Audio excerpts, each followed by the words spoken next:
How's everyone doing this Saturday? I hope everyone's chill. I hope everyone is healthy and happy. Hope no one's injured or anything. Hope you guys are enjoying your Saturday so far. I know it's been a really chill one for me.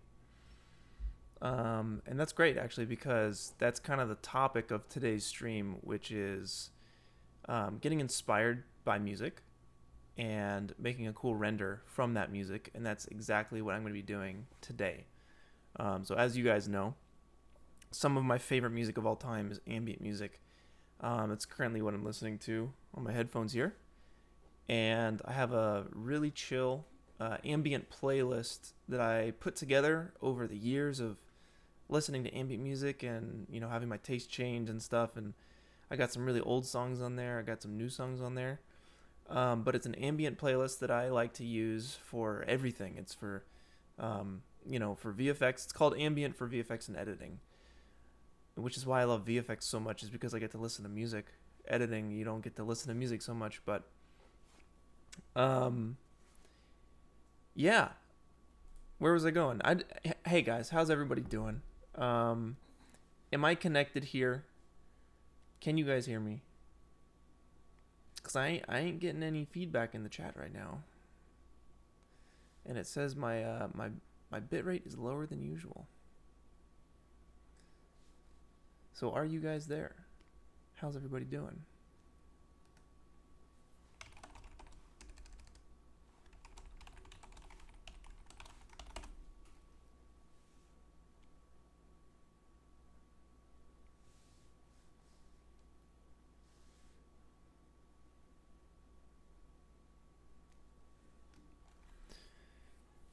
As soon as I get word that you guys can hear me and see me all right, then I'll continue.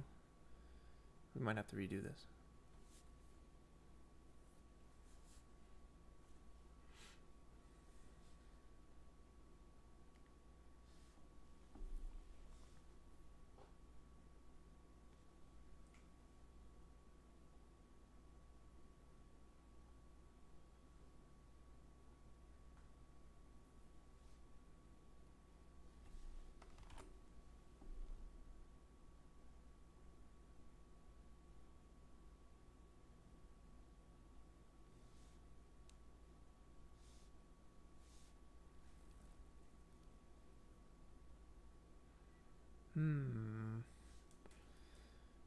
It says I'm live here, but I can't see anything in the chat, unfortunately.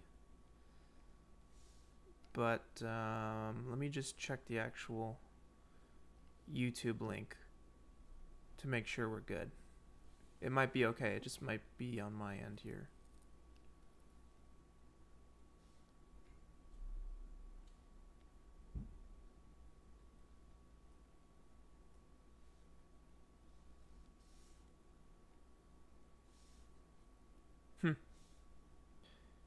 Yeah, I don't know.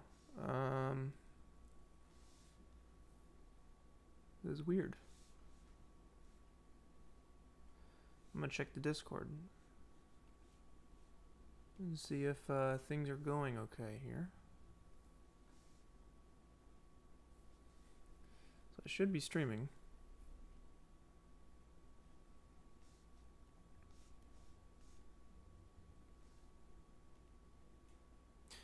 Okay. All right. So Melanie just hit me up on Discord, says that you guys can hear me and see me. For some reason, I can't see your guys' chats. That's so weird. Maybe it'll update in a second. Who knows? But it's just not the same. It's not the same when I. Oh, there we go. There we go. Oh wait, no. Still no good. I can't see anything in here. But I'm gonna just keep going and hope that things are good. Thanks, Melanie, for the update. So yeah, as you guys heard me say about 3 minutes ago, I'm going to be making an image that that inspires me from this ambient music, and that's one thing that I use a whole lot when I come up with ideas or see things in my head. Is It's usually through music. I know a couple streams ago we talked about using fiction or books to come up with ideas and see things in your head and put those into the computer or onto paper, or type it out, whatever. But I'm going to be using music today. If you guys want to join along, please open up that playlist, the ambient playlist in the description down below here. And yeah, I'm just starting from song 1 and going down the list, and we'll do it together. And I'm just going to make something super chill that kind of fits this. Now, I pulled some like reference images, and they're actually on my phone right now. I didn't get a chance to switch them over. But let me see if I can show you guys a couple of these here. So I'm looking at, looking at some stuff like this, and this. And this would be much easier if it was on the computer. So let's just go to Google real quick. Let's see here.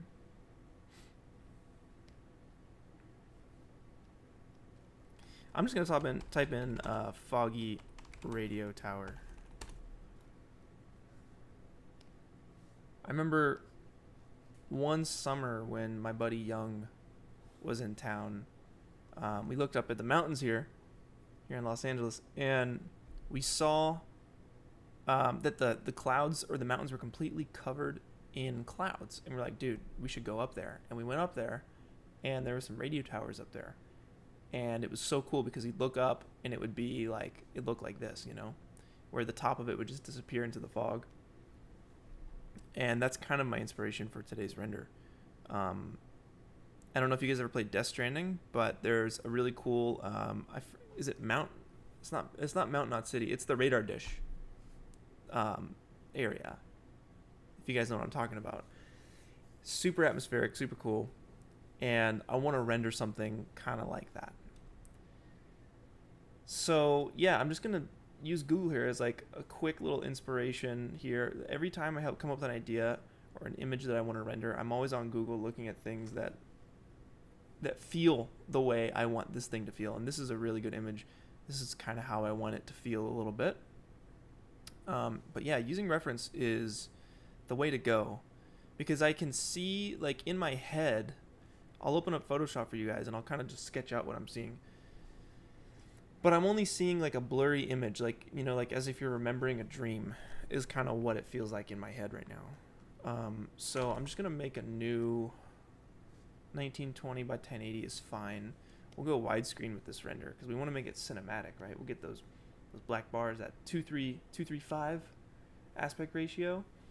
But what I'm seeing in my head is definitely something like, if I were to switch this for like a darker kind of a grayish blue, and I'm going to turn up the size of this thing, turn the flow and the opacity down, and let's just grab our paint bucket and make it black, because we want to start with kind of like a darker image. And let's turn this up, let's turn this back up, and it's because I'm on black. So definitely, like, some misty kind of mountaintops, doing a little something like this. That's a little big, isn't it? Take the opacity down, and I'm just kind of like quickly sketch out what I'm feeling here. And if we go for like a darker color for the mountains, we definitely want like something leading up to the mountains here. We can blur this if we want, and I'm just using the open and close bracket to make my brush bigger. But as far as a silhouette goes, I'm feeling something, definitely like some mountaintops. And I want to be like we're hiking up the mountain and we're looking up at some radar dishes going up, and maybe like a little house here or something with some windows with some light coming out of them.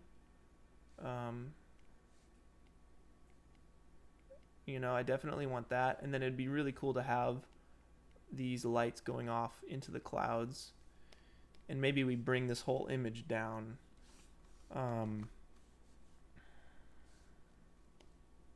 Something like this perhaps, and then I just could either paint that in or content aware fill this in.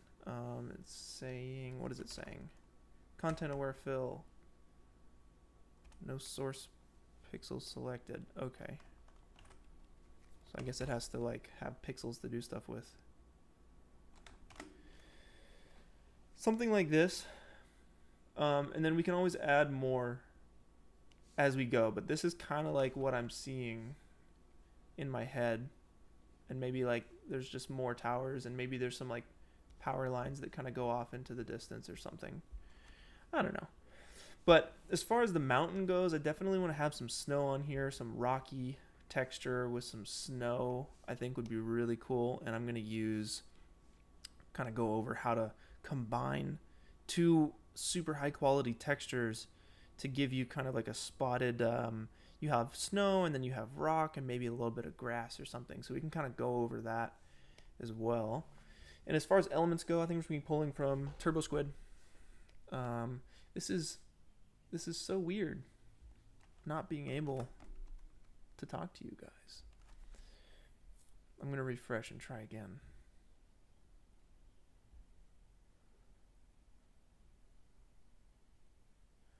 Huh. Yeah, there's only a couple little things here in the chat, which is lame. That's lame city. I wish I could. Anyway, we're still going, guys. All right, so let's just let's set our scene real quick. Let's get the mountain going, and let's kind of get the atmosphere going, and then we'll hop out and we'll pull some of these radio towers, and we'll probably just model a building really quick. It shouldn't be too bad. But yeah, when I listen to this ambient music, it just gives me that vibe, and I'm such a sucker for foggy atmospheric scenes like this and this kind of music. So let's start building this thing up, all right? So I'm in Cinema4D S22. Let me switch over here so you guys can see what I'm doing. Okay, now I'm seeing you guys finally. All right. Good to see everybody. Glad to be back. Thank you for joining, everybody. Lujza, I recognize that name because I just sent out your print yesterday. Both of your prints, by the way. So, thank you for your order. They look beautiful. I wanted to keep them myself. They look so nice. But they are headed your way. Sorry for the delay. My printer is finally back. She's working from home, working part-time now, so we got those prints up and running now.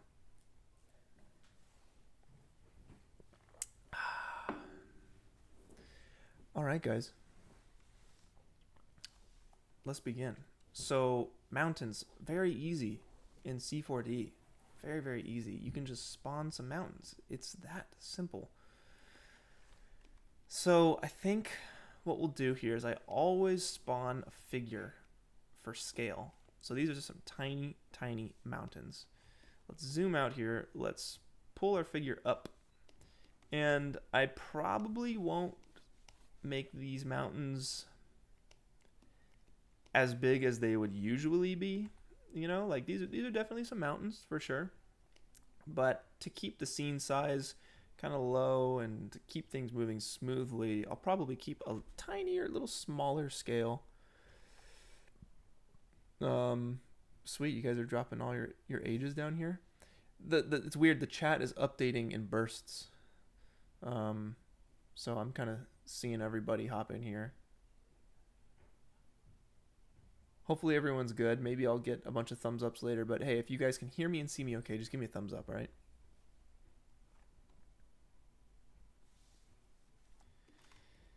All right, so first thing, let's just render to the view here.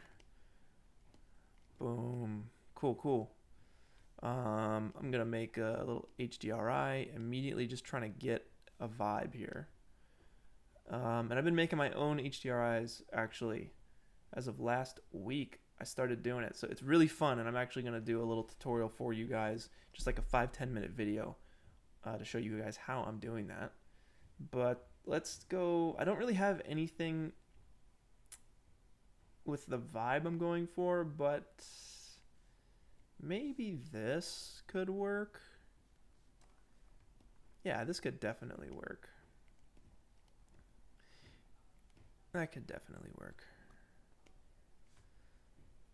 So the first thing is I definitely don't want a background here. I'm going to grab a sun real quick. This feels a little bit better to me.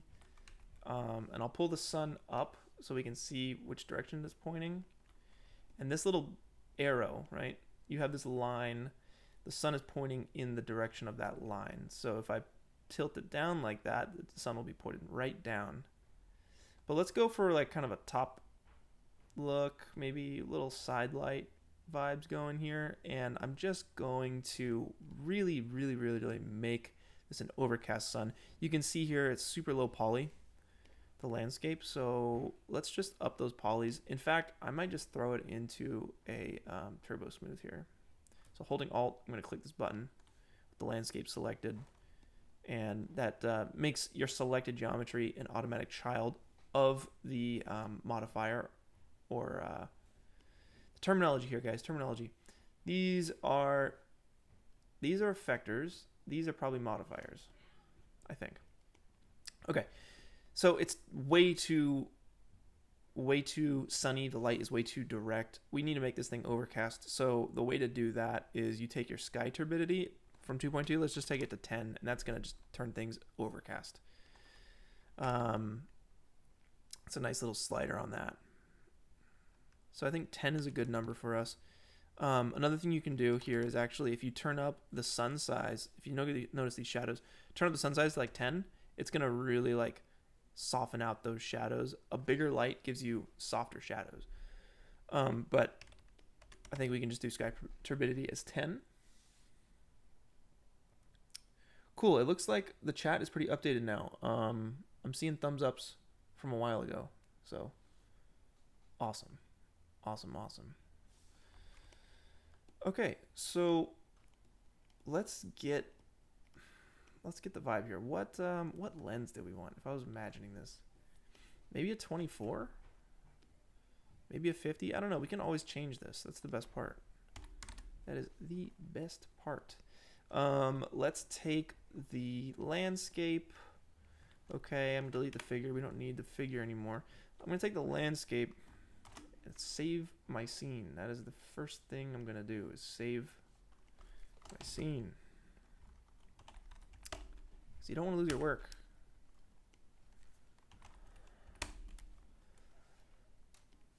All right, let's see here.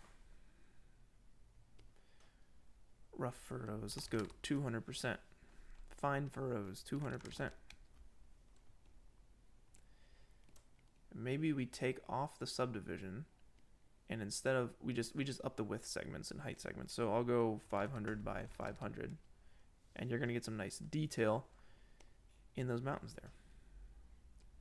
That's pretty sweet. You have like some peaks and stuff. And this this actually might not be a bad view here. Maybe we scale this up a little bit, and let's see. The scale you can really go to town on. And we might want like a foreground mountain and a background mountain, depending on kind of what we're going for. So the viewport looks a little crazy. It's because you can see all the polygons. So I'm going to hit N followed by A, and that's just going to change the shading. You can do it by going up here, display, crowd shading, NA. Or if you want to see those lines, you can hit NB. And I just need to set the scene here. Oh, there's Gilbert. Hey, Gilbert. I kind of want more of like a peak, like it coming to a point here. So I'm just going to mess with these settings here. Oh, hey, bud.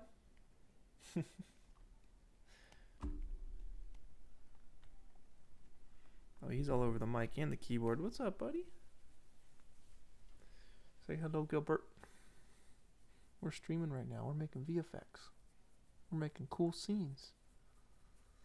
This guy is growing fast. He's getting his colors. He's got his gray and his... He actually has some brown when the sun hits him.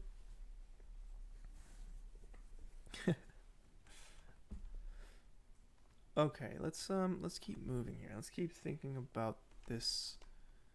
I'm going to actually pull the landscape out of the subdivision surface. I'll go top view, and I'm just going to rotate the mountain to see if we can't get a nice different look. This is feeling good. So I want this to feel very far away. So I might have to cheat it a little bit because I don't want this mountain. It has a lot of polygons, so I'm actually going to go 1,000 by 1,000 to really up the detail on this. And maybe the fine furrows are a little intense, so I might go 50% on those. And let's just let's adjust our seed so we get different looks here. I'm scrolling through different looks. I'm going to pause the live viewer so things are a bit faster. That's pretty cool.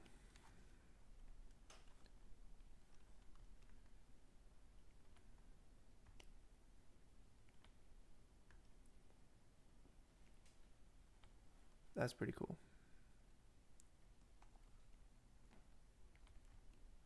So I think we can always change this.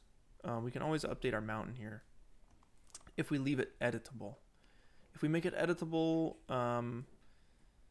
it's not going to be as easy. You're going to have to redo it and all this and that. So for the sake of moving quickly, I'm going to take the width and depth segments. I'll go 500 by 500. Just so we can keep things quick. We can always up that count, right? So I'm looking at some of these renders here. And it's definitely like, or sorry, not renders. I'm looking at these reference images on my phone. And there's a lot of, let's see if we can just pull it up here for you guys.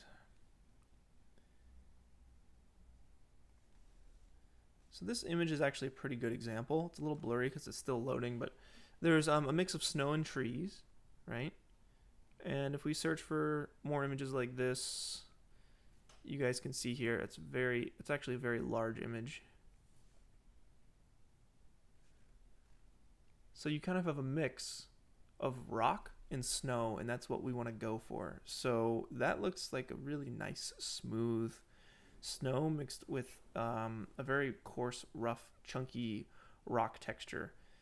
And if you guys want the best textures that are out there, in my opinion, RD Textures, I think it's rd-textures.com, and I'll leave a little link down here for you guys. I believe that's the site. They have the best textures. The best, highest quality textures. These things are ridiculous. The displacement map, like the displacement on these things are insane. Yeah, so the chat is still coming in bursts. I have no idea why.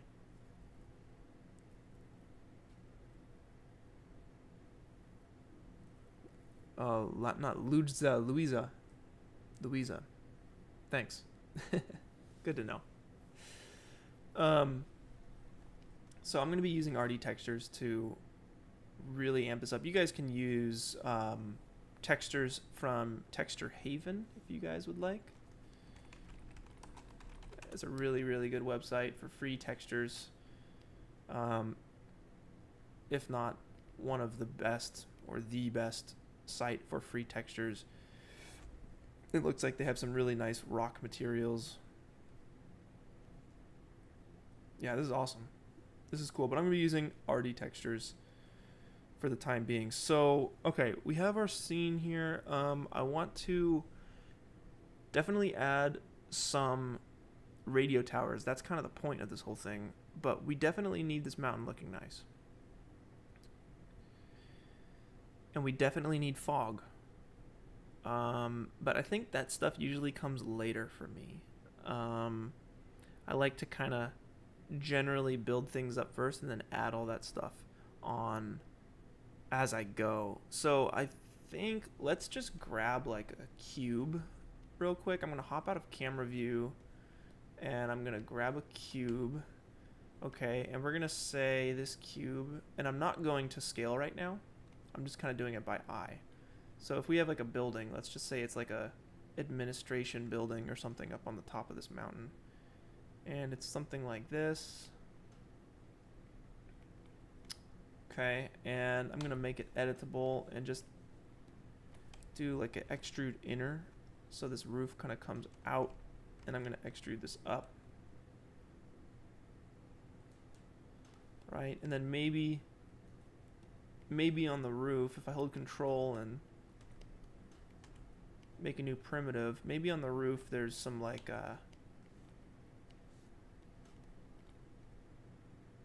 air conditioning units or something and stuff like this, and maybe there's like just a series of air conditioning units.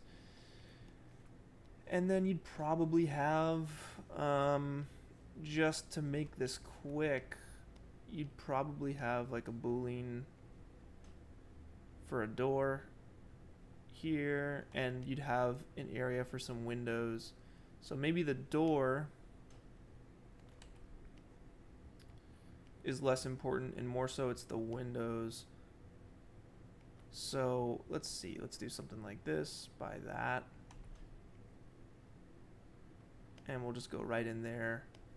We'll say this is our main building right here, and this is the cube we want to punch a hole with. So I'll select both of those, hold Control Alt, and let's drop it into, oh man, one day I'll get this right. It's in one of these. There we go. A bool. Now we switch the order of that, okay? And it's punching it in entirely. So for the sake of just blocking this in, I think that's okay for now, okay? But I can take that cube and I can hold control and move it around to the side, and maybe there's like a side window here. Maybe the back there's no window, and then maybe there's another window on the side. Holding control again, maybe this one is smaller like that or something, okay? And I'm gonna just combine the three of those, so I'll right click them, connect plus delete, and then now we have our little windows there. So this can be just a little placeholder. We can get more detail with this later. But what I'll do is, let's grab the bool, and I want to drop this anchor point down to the bottom of this thing. So I'm going to use the axis center tool to do that. Point center, include children, all objects, and it should go to the bottom.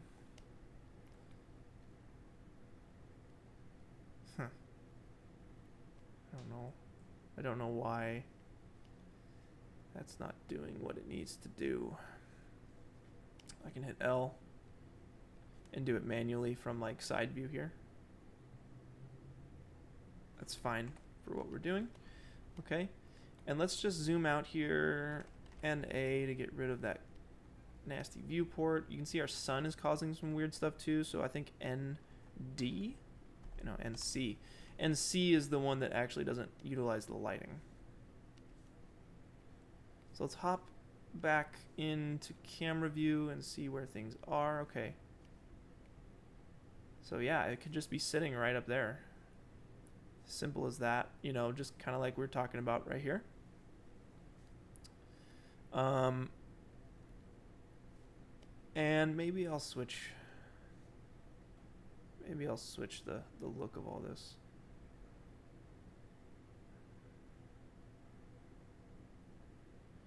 You can get some really cool looks here by just switching through the different seeds.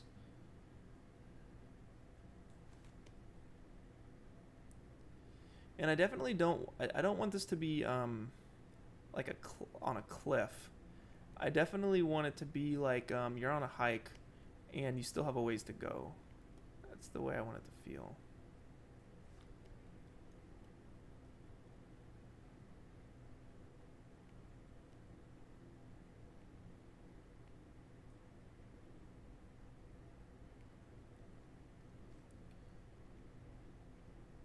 And I think in time, one of these seeds will actually kind of make sense and work for us.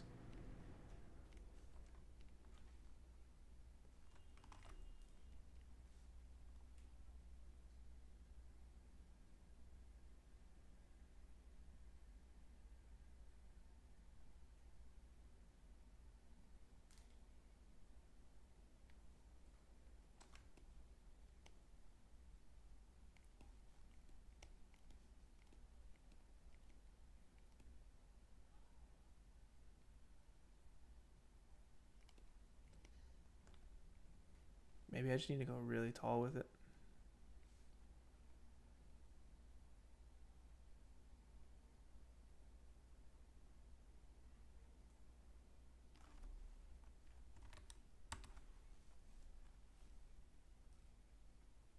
Whoa. That's crazy. So we'll bring the plateau level down. And maybe we'll bring the scale back up.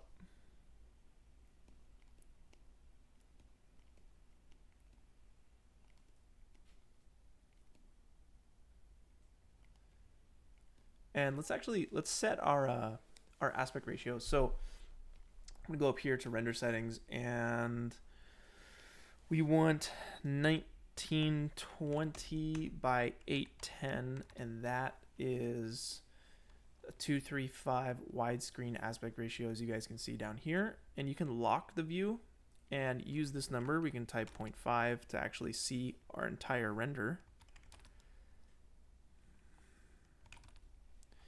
And that's what we're looking at. That's what we're dealing with. Make sure you guys save your scene. And let's take the camera. Yeah, we're at 50. Maybe we'll go 85. Maybe it's a little much. 60.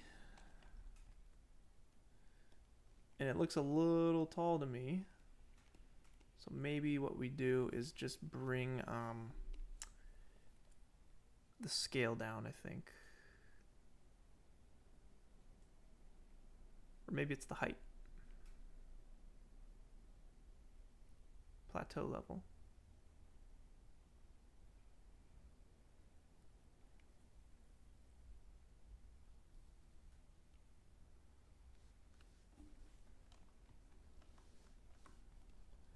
Cool, and there's actually a lot of cool other programs that generate this kind of awesome terrain. But I'm just using the built-in C4D stuff right now. I think it works really well.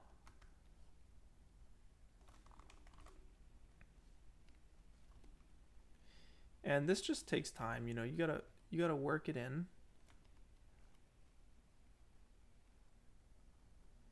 I want to kind of flatten out. This is feeling a little closer to me.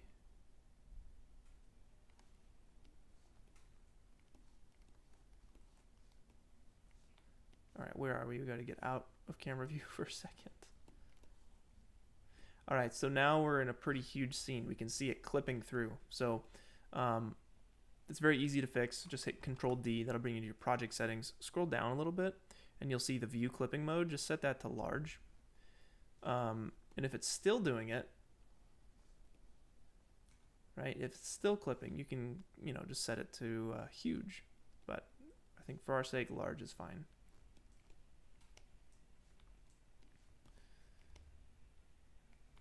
So I'm just going to pull the camera up so we can see what's going on. And if you guys ever make a move with the camera that you don't like, you can hit Control-Shift-Z, and that will undo only the camera. It's a great, useful tool. This is feeling pretty cool to me. So I'm definitely feeling like some Roger Deakins vibes with this final image in my head. Very muted colors.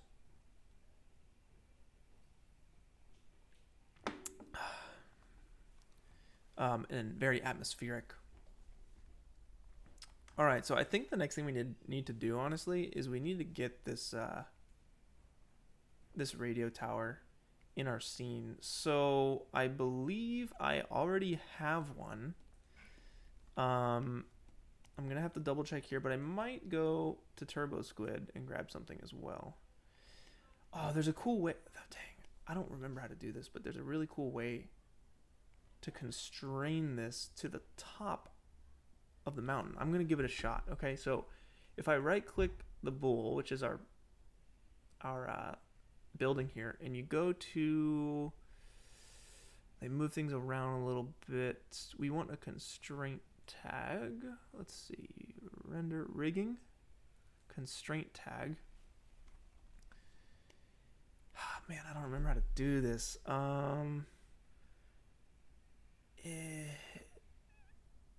We want to lock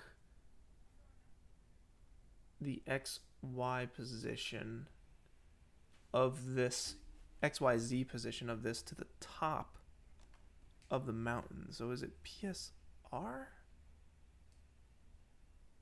The target is the mountain. And then where did our,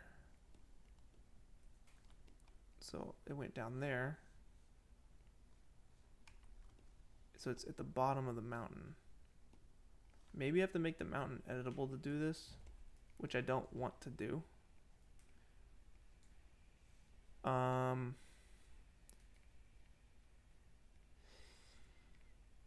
shoot.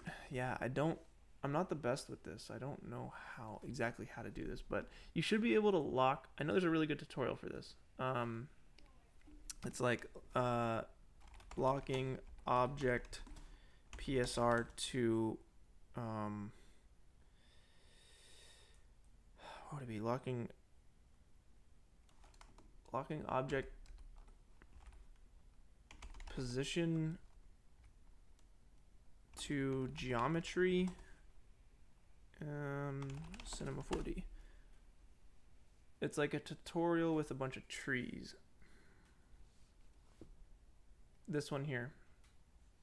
This guy talks about it. 5-minute tip: constraining objects to a surface in C4D. So if you guys want to learn how to do that, just look that video up. I don't need it for this case. I'm not going to waste your guys' time. So I'll just manually place it. It's fine. It's one building. I think it's okay.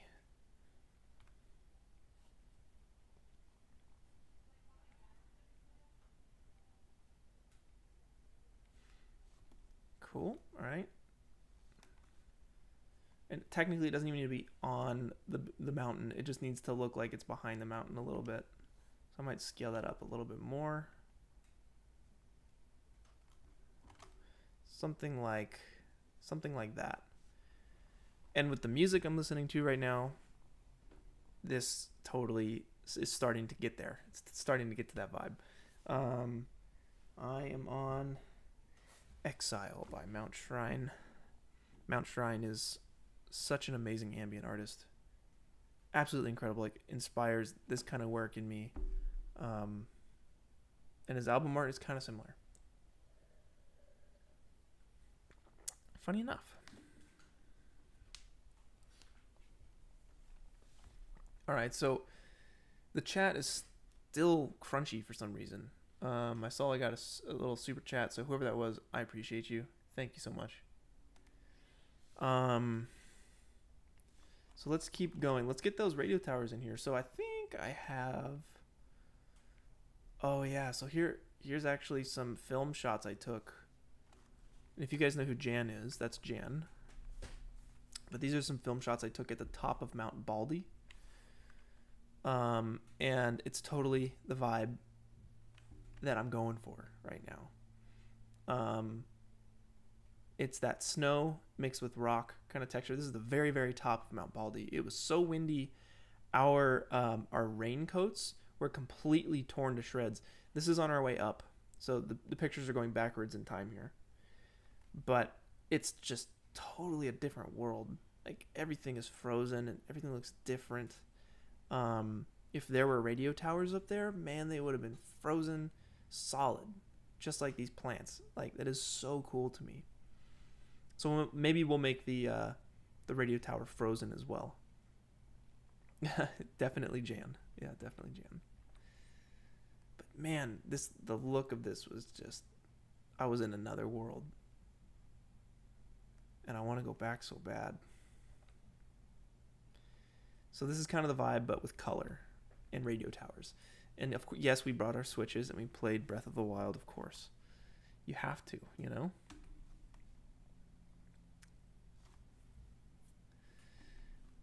All right. Let's keep going, guys.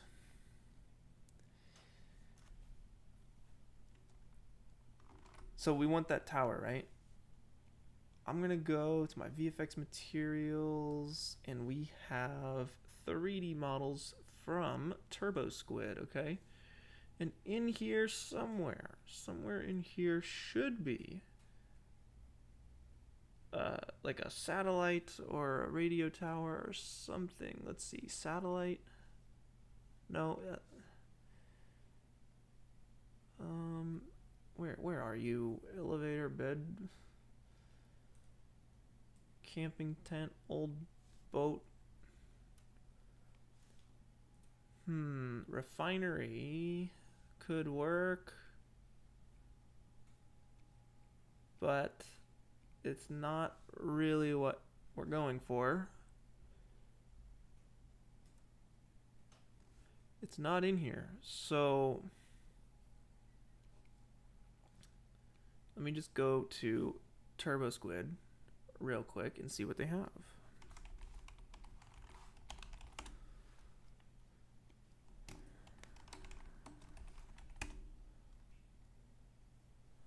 Oh man, this stuff is so cool. This stuff is so cool. Arnie, thank you for the super chat, brother. Appreciate you. Very, very generous. Thank you so much. Appreciate you guys. Let's see. Let's take the price. I don't want to spend more than $15 on an awesome radio tower. Okay. So what can we get for $15? I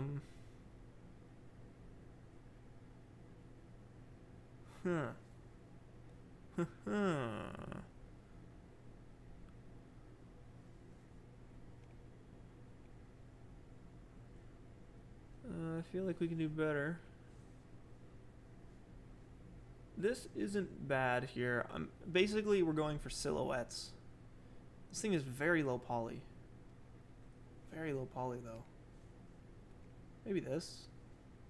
Also low poly.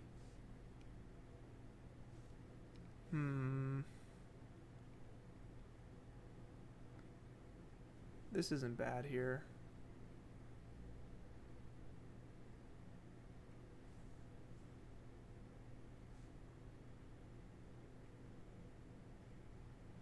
Quixel doesn't have radio towers. I wish they did. This one's really good. $12. Let's see. Let's add that to cart real quick. And let's keep shopping for more radio towers. This actually is not bad either. This is kind of like our little home base that we built.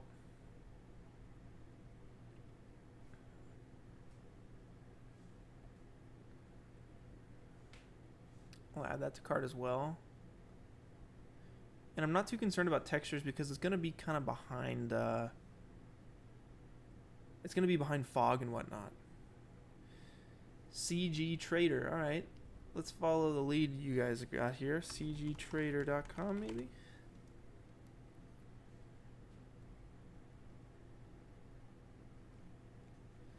Radio tower. Ooh, we got some cool stuff. We got some cool stuff. Do they have anything for free? Ooh. What? Guys, $12? I think this is what I need. This is it right here, you know? antennas. Dang, that's nice. Shoot. I should have been doing this like yesterday or last night, because no one wants to see me going through here getting assets like this for 12 bucks. Let's add this to cart. I think this is what we want.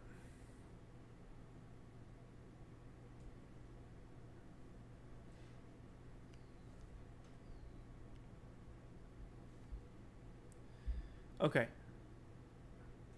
So I'm going to do a quick thing. I'm just going to register this real quick.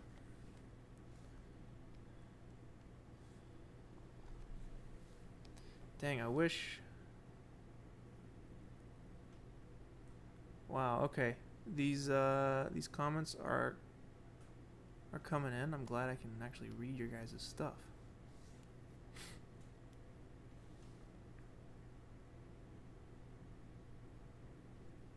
All right, so yeah, let me just guest check out. Make this quick.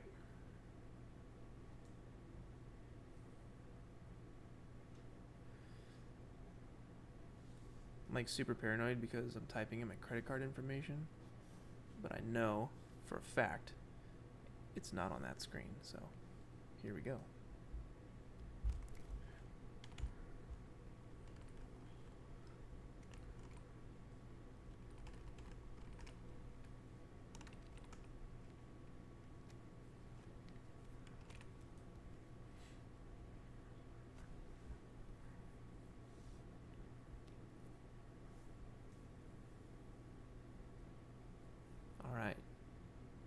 Should be set. So we'll get those towers in, we'll block everything in, and we'll get our lighting down, and then I think we'll do texturing last. So one thing I want to show you guys, so on my Instagram we did a render challenge with Beeple. He came into the corridor offices and we did our first render challenge together, which really got me excited. This is it right here. This vibe right here is very similar to what we're going to be doing today. But this is kind of the beginning of, for me at least, was the beginning of the realization that I can make like really, really cool atmospheric renders quickly. So as you guys can see here, there's fog. It's kind of a, we got antennas up in the mountains. But I didn't texture anything. I didn't need to texture anything because we only had an hour to do it. I'll be texturing stuff today because we're going to take it a little bit further than this. Spend a little bit more time on it. But this just gets you an idea that you don't need... This was done in 1 hour. You don't need to texture. These things aren't really textured. So, yeah, just a little thing for you guys there. All right, let's download these antennas here. We got FBXs. Let's do it.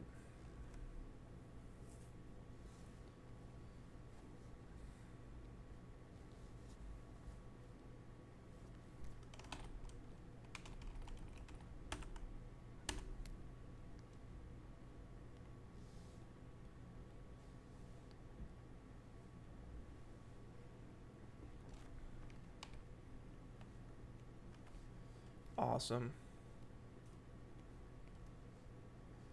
All right, up axis Y, materials. I don't think there's any materials that come with this thing. Sweet. All right, so I'm gonna basically just merge Control-Shift-O, and I'm gonna grab the rest of, where am I? 3D models, CG Trader. I'm just going to grab the rest of these guys. Oh, I can't do it. Jeez. It's lame. Alright, here's a question for you guys. So, you know how with like a cloner, you can apply a push-apart effector? Is there a way to... use a push apart effector without using a cloner? Because it'd be nice to bring all these in and It'd be really nice to bring all these in and basically, you know, be able to push them apart without having to use a cloner. I think that'd be great.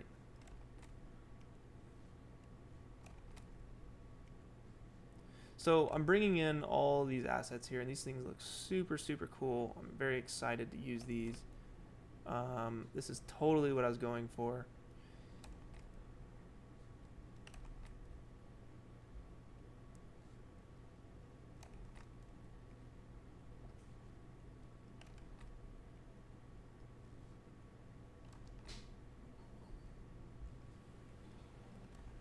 And I think what I'll do is probably just grab like a handful of them and just start placing them on top of that mountain. Now, again, it'd be so nice to not do this manually, just do a push apart effector. I think would be the way to go on this. But we'll take all of our small pieces. We'll just kind of bring these all out here and see what we're working with. And we'll grab the ones that we like. Those are medium size. It's getting a little bit bigger. I'm going to push the bigger ones in the back. Small ones can stay in the front, and I'll basically just save out a C4D scene that I'll be able to come back to later with all this stuff in here. And apologies if I'm killing you guys with this. You know, we just got to get through it. We got to get there. Got to make something cool. That's our medium. Small.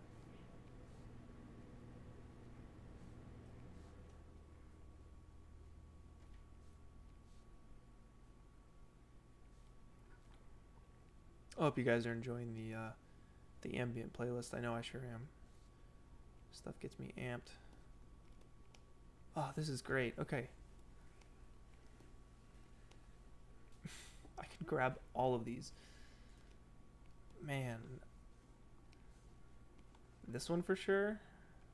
Yeah, let's save this real quick. Okay, this is great. Yeah, I'm gonna grab this one. I'm gonna just scoot this over to the side. Yeah, let's just scoot it over to the side. Grab this one. This one looks super cool. This looks like the Eiffel Tower. So I'm probably not gonna go for that one. This one is awesome. And I wonder, are these all to scale? We'll grab this little guy. We can put that on the roof of the like maintenance building that we made. And maybe we can put one of these radar dishes on the roof as well. This is a good one. This is a good one. Man, there's just so many good ones. Looks like this goes onto the side of a building.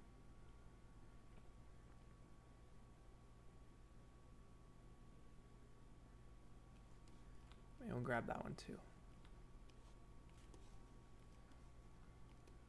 Alright, so I'm just going to get all this, holding shift, control C, and control V. We'll bring these guys up.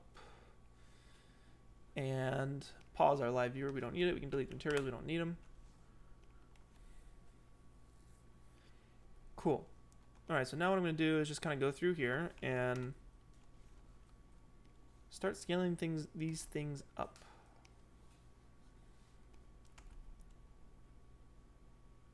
And I'll kind of put them at different depths.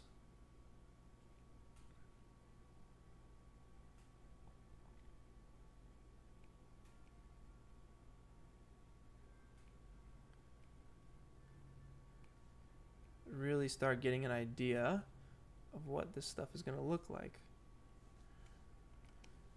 I'll scale this guy up. And let's just place them. Let's come up here and just kind of place them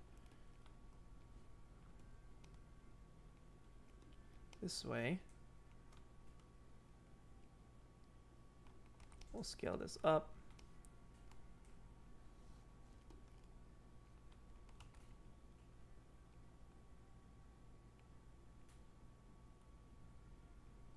Push it back. I'm not going to worry about the connections for now.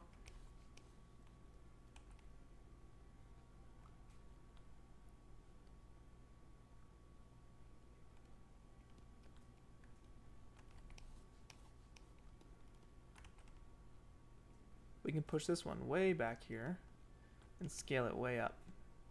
That could be really cool. These little guys we'll save for our maintenance building.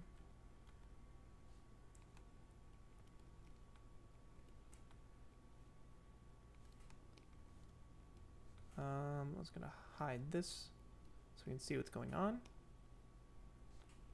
And we'll grab, let's hide the sun and our HDRI so we can actually just freely select just the things we want. Otherwise it's gonna select the background, which is your HDRI image. And let's come in here and let's just place one of these guys on the roof.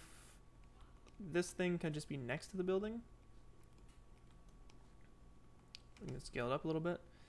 And then we can probably have like both of these chilling on the roof. Hitting T to scale.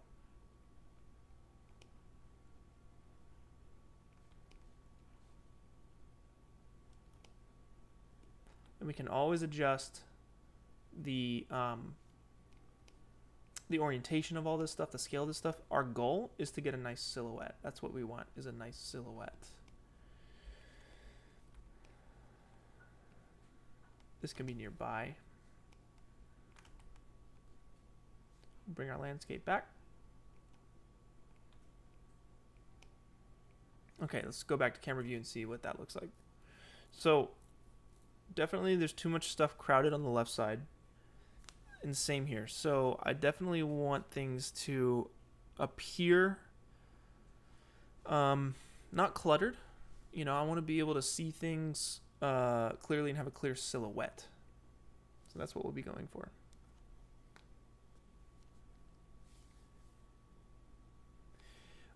And you know, guys, I can't play the music because then I can't monetize these videos later.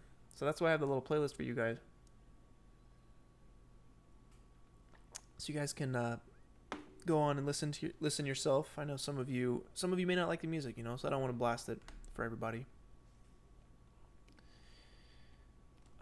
Okay. So again, we're going for that silhouette. So what I'll do here is I think I'm gonna make my little live viewer a little bigger.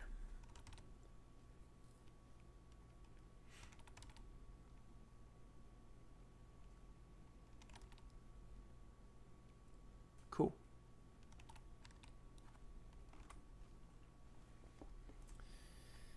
And maybe we make our camera a little wider.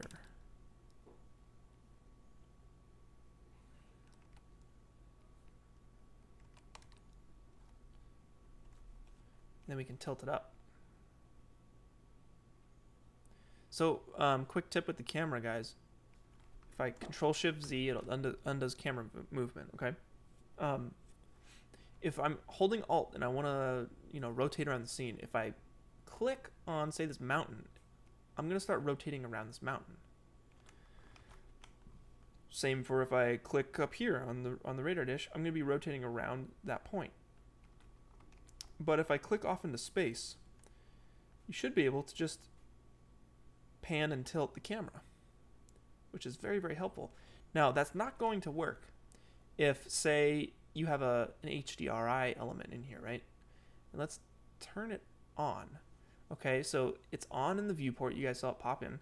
I'm going to try that trick again with the camera. And, oh, it works.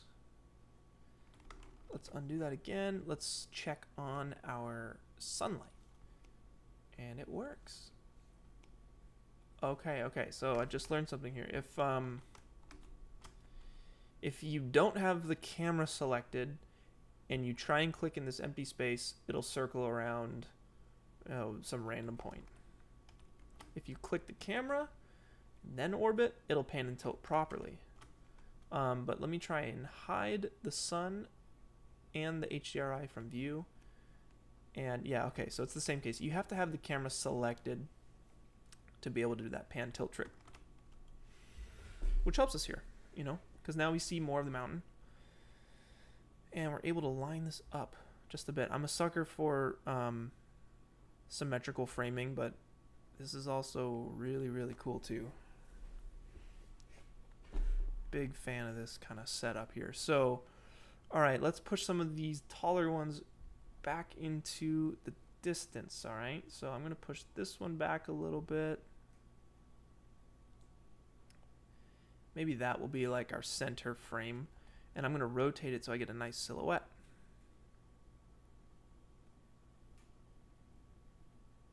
Maybe something like that. Cool.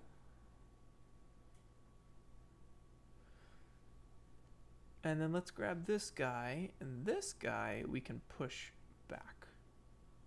Probably way back. Because this is going to be really nice because we're going to add fog, and that's going to be the sauce at the end. That's going to be the nice secret sauce. Let's scale this up. Okay, and that's going to be really like hidden in the fog, which is going to be so cool. And we'll rotate this to find the right silhouette. It's all about finding the right silhouette on this stuff. So there I'm able to see, I'm choosing this angle right, either between this one or this one. And you'll be able to see these radar dishes properly. Those things will stand out. So that's definitely a good thing.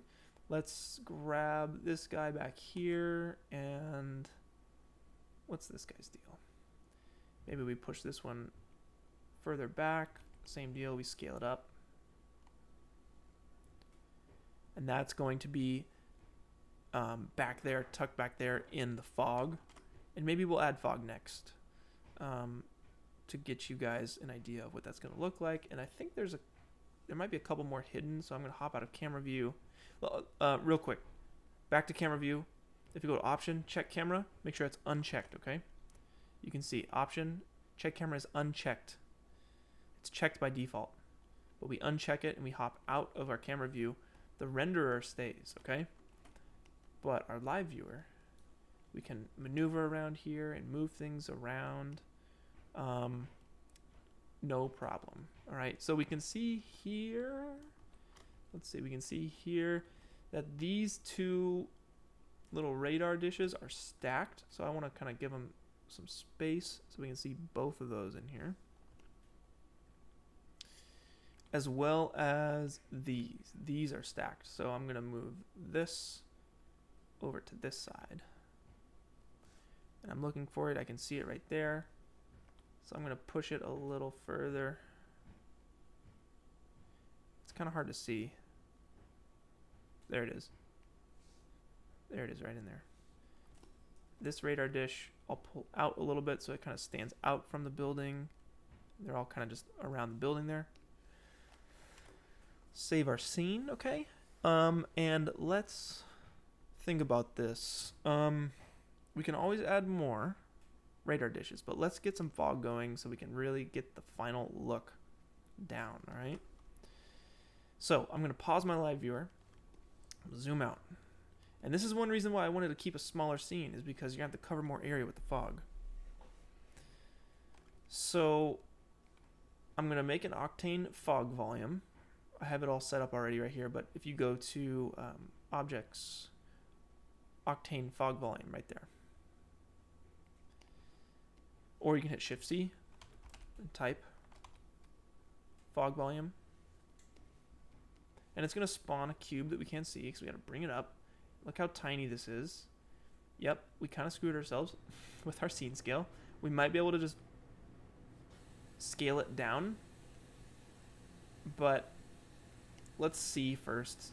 Let's just see. Yeah, this is going to suck. We kind of screwed ourselves on scene scale. So if I hold control and spawn a cube, that's 2 meters, okay? That's a 2 meter cube. Our scene is massive. But heck, let's see what the computer can handle, okay? Save your scene. When you're dealing with fog, please save your scene. I'm going to orient this towards the camera, this fog volume here. So I'm just going to rotate it to face the camera. Because we want to be very conservative here with how much fog we use. We can crash our system quickly. If you start scaling this thing up, all right, if you start scaling this fog up, your system will crash. So the first thing I do always with the fog volume, set your voxel size editor. In this case, I'm setting it to 100. All right, so now you can see that it just is one card now as opposed to a bunch of little cards, right? It's just a viewport display of what is kind of going on. You're adding like veils in front. So we'll set that to 100. You set it to 1, your whole computer blows up, so don't do that. So we scale this up, and it's gonna be a thing here. I'll go to basic, I'll turn on X-ray, but that doesn't even do anything, I don't think. So we don't have to worry about that. Let's take that voxel size, let's go even further. Let's go to 300. We want to expand the fog beyond the bounds of those antennas, okay? And we're gonna have to go even more, okay, because our camera is probably seeing a wider field of view. If we unpause the camera, hop back in, check camera on, and reload our scene, you're gonna see that fog strip is right there. It's going off to the right, so I'm going to center it up here so we're not losing any fog, okay? We know we just need to scale it beyond the bounds of our camera. So let's pause the live viewer again, okay? You can see our fog is very thick, so I'm gonna go boom beyond our camera, just a little bit beyond. Save our scene and push this back, and I'm going to up the voxel size in the viewport. I'm going to go to 1000. I'm going to go to 2500. It maxes out at 1000. I've never done that before. I've never had a scene this large, so we'll see how this handles. So we definitely want some fog in the foreground as well as the background. So man, that is a lot of fog. I'm so scared. Okay, let's scale this up. Ugh. You can see my viewport is just like hurting. And I'm going to open it up even more so it catches that back one. Oof. Alright. Once I have my fog set, I immediately hide the fog from the viewport. So now we're free and clear again, okay? We have our fog set. Let's hop back into our camera view. And let's hit render. And it should be good. You're seeing black because the fog is very, very thick. Maddie B set the size to 0.5. Yeah, it will destroy your computer. I did the same thing. I dragged it to the left. I thought, oh yeah, smaller number, smaller size or whatever. I don't know. But yeah, it's actually like you're scaling it up kind of. Anyway. Our fog is way too thick, so I'm just going to take it down. Fog selected, go to medium, click this box, and I'm going to take the density to 0.1. Wow. Wow, it's still too thick at 0.1? 0.001.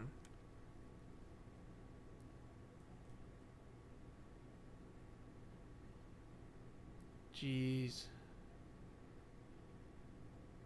And it's not even enough because look, the fog is still going. It's like we're not seeing it. What's the word what am I trying to say? There's an area here where there's no fog.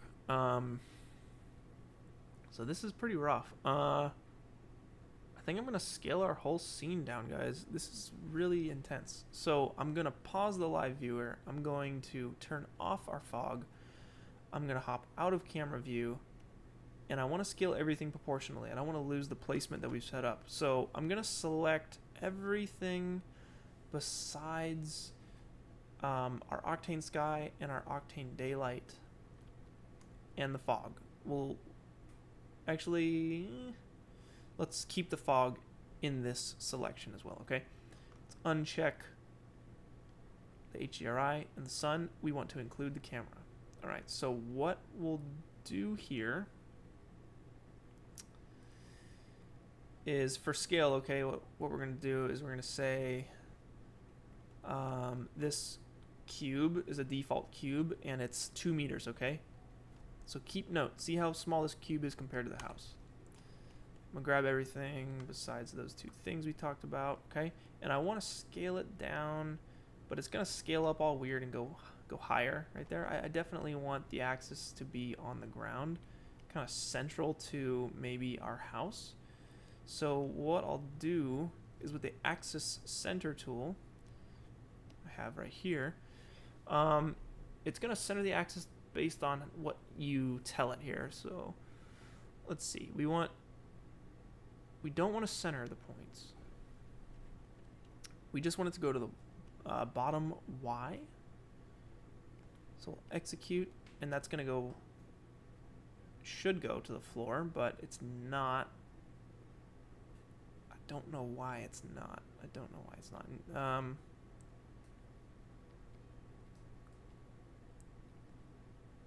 Maybe point center. It's okay. We can do this manually as well. So I'm just going to go hit L so that we're actually adjusting the little gizmo here. And I'll bring this. Oh, I skipped a step. I'm so dumb. Okay, with all the stuff selected, hit Alt-G, and it's going to group it, okay? Now, with that group selected, hopefully now we can do this point center. Or no, not point center. Okay, so it's still not working. There we go. All right, so I have to check the include children and use all objects. Now it'll snap that to the very bottom of the lowest point in the null, which is the mountain, the bottom of the mountain. And I'm just going to manually drag this over. We hit L and get it just right above our little center point of the scene. You don't have to be too specific here. I'll get it from the side view as well, okay? Now, let's real quick just spawn a cube for reference. It's that tiny. That's a default cube. And we're going to scale our scene way down. Bring the default cube back in. And you can see we're at a much more reasonable size. Technically, this isn't to scale, but that's the point. We can take everything out of that null now. Delete the null. Hop back into the camera. It should look the same. Yep, I think it looks the same. So now we'll see if our fog is still as big as it is. We'll hop out of camera view. We'll take the fog volume and we'll set the, we're not seeing anything right now. Go to generate, set the voxel size editor to 100. Try 10. Oh, it's not turned on, so I'm going to go back to 100. Turn that on, and yeah, it looks like our fog scaled down properly with us. So we'll set that to 1,000. And we're getting some fog underground here. So we want to use all of our fog.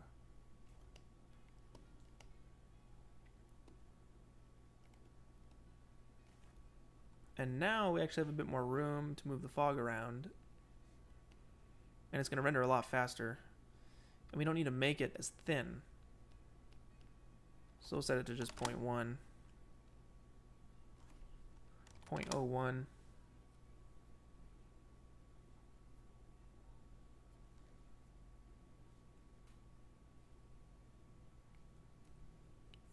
we're seeing the edge of the fog there, so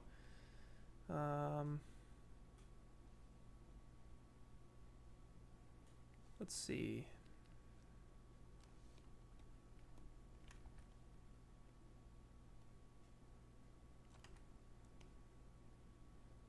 That should be good if we line it up straight like that.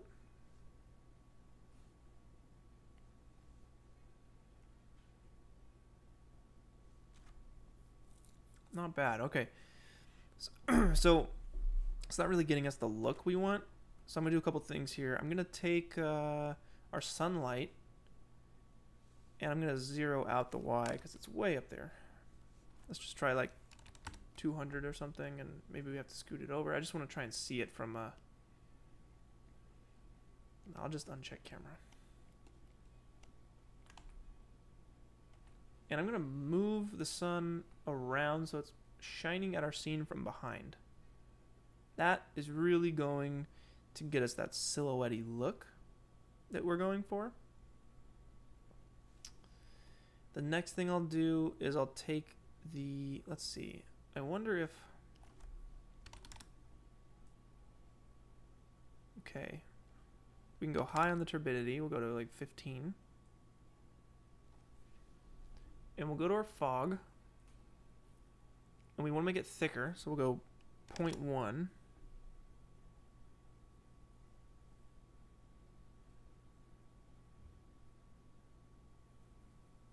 So that's really thick.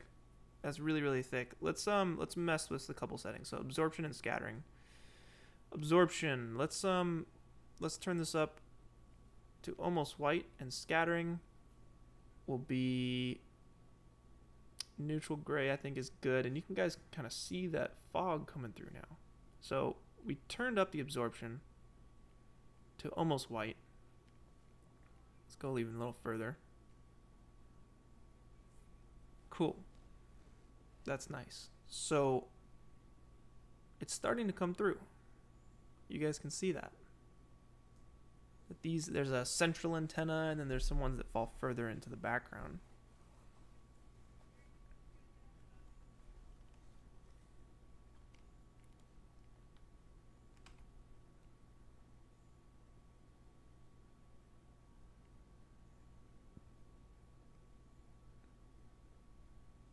Now, with the fog, I believe if I turn up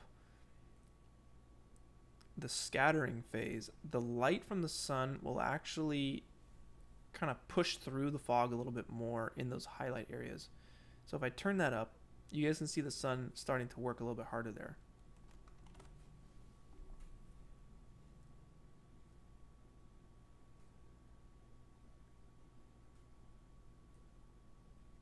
And with color correction, this is going to look really, really nice.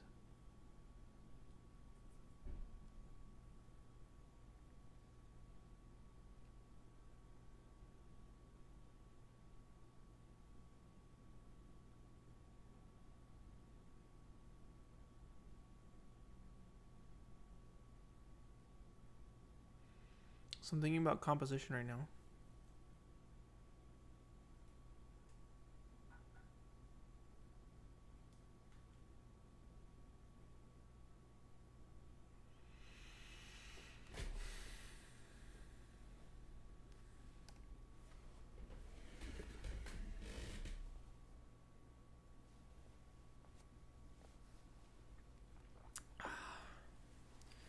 I know we want to get some lights going on those antennas. I think that'll look really cool.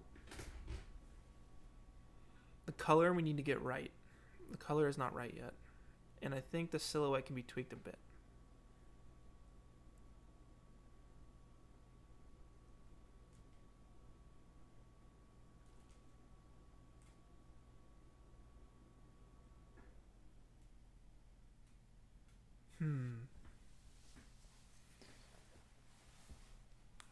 This definitely feels like some Blade Runner vibes.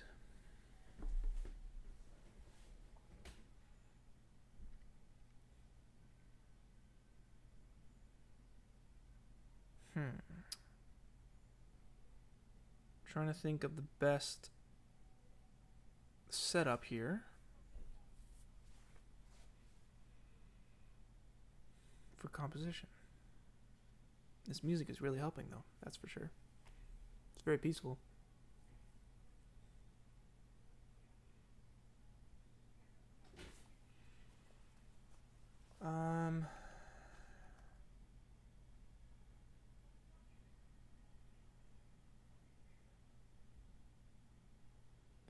So a fun trick is actually to duplicate the fog a little bit and make a smaller layer. So if I control drag the fog up and scrunch it down, it'll actually be a nice little layer of extra fog. And if I just kind of shorten it and leave it just for the background ones, we can have them disappear into the fog, or we can have there be like a lower kind of level of fog, which might be cool too. So if I line that up so it gets both of these guys, it could look really nice. And we'll just kind of make it lower so they disappear into the fog at the base, but they're kind of revealed as they get higher, which breaks it up a little bit. I think it makes it look pretty cool. We'll see what that looks like.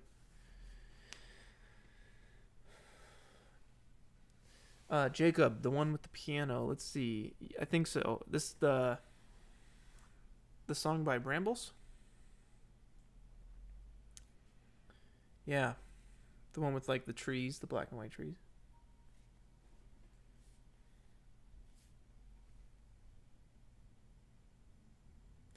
Oh, the one before it. The one. Okay, I think I'm a song ahead of you guys. Yeah, the Hyperlight Drifter one. So good. So, let's see. I'm gonna keep this thing going. We got some really good songs coming up, actually. I'm very excited for these next few songs. Totally the vibe of what we're doing right here. Okay. So if we turn up the thickness of this second layer of fog, we'll rename this to low fog. And we'll just turn it from 0.1, we'll go 0.2. And we'll see what we get. Let's hop into the camera imager here. I'm actually going to make my viewport a little smaller. So I'm going to take this number, we'll go 0.25.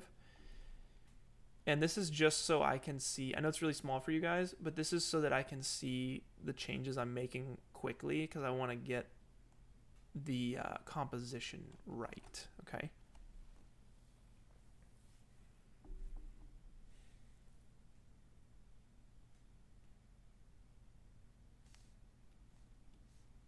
So the low fog, I'm going to max out the brightness. We'll go all the way to white on the absorption. I think scattering is what changes the color. So if I go to volume, we go to scattering, and I'm just going to up the blue amount just a little bit. Oh, that's right. Okay, it does the opposite of the color you input. So maybe we go like, the opposite of blue would be yellow. So I'm going to put up everything but blue, and you should be getting kind of like a bluer kind of look here. I'll go into the camera, and I'm going to grab a quick lookup table. Or rather, whatever's built into Octane. I think there's some cool stuff here. So instead of linear, which I might render as linear and do some color correction in Lightroom or something. That'd be fun. Kodachrome 25. Make sure check camera is on.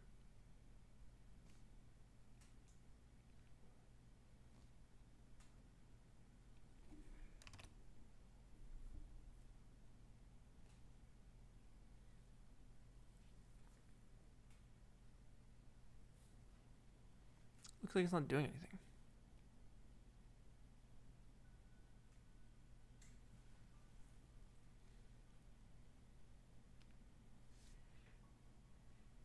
Maybe we'll stay linear.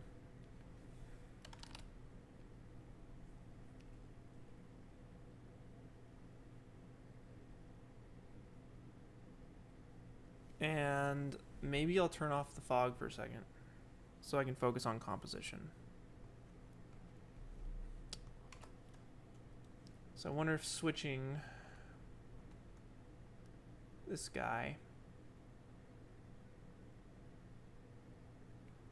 and this guy would be cool, because this one almost looks like a rocket ship.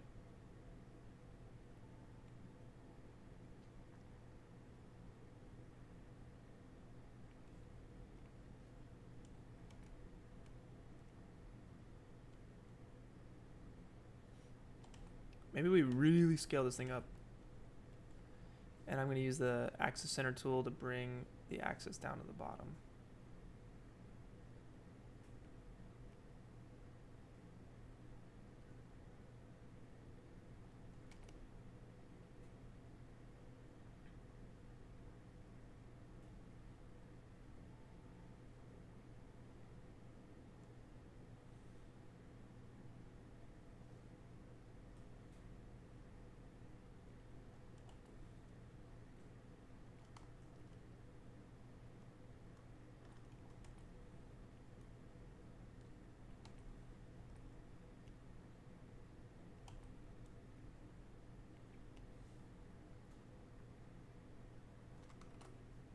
I'll turn a fog back on. And I'll scale this up for you guys.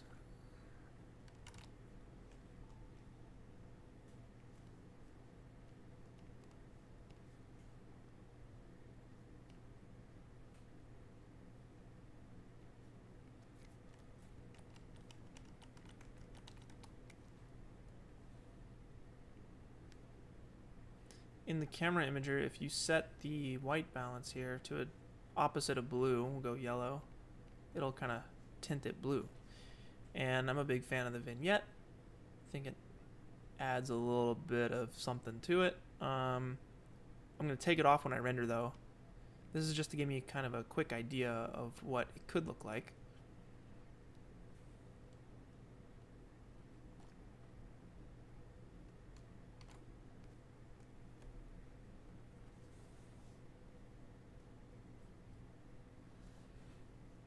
Lisa, I'm really glad that you're enjoying the streams.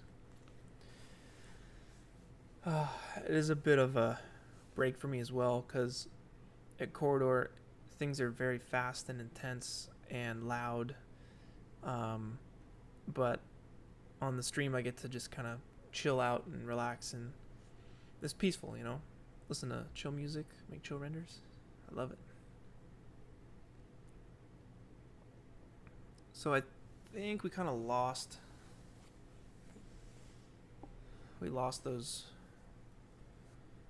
these guys. Let's bring them forward.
Can I change the fog density based on altitude?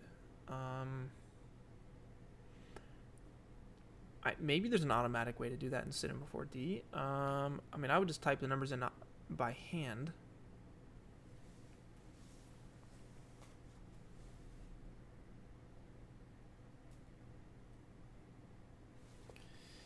Okay, so I might experiment with another camera angle here and see if we can get closer to these things. So I'll save this camera and I'm just gonna make a new one, control drag. I'll pause the live viewer and maybe see if I can't go for like a 24.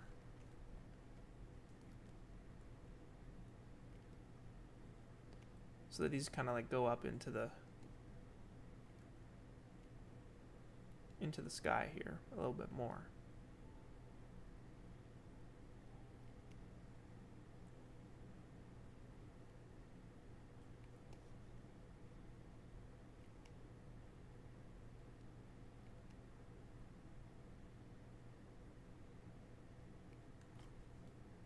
So before I start moving things around, I'm just going to render this and see what that looks like.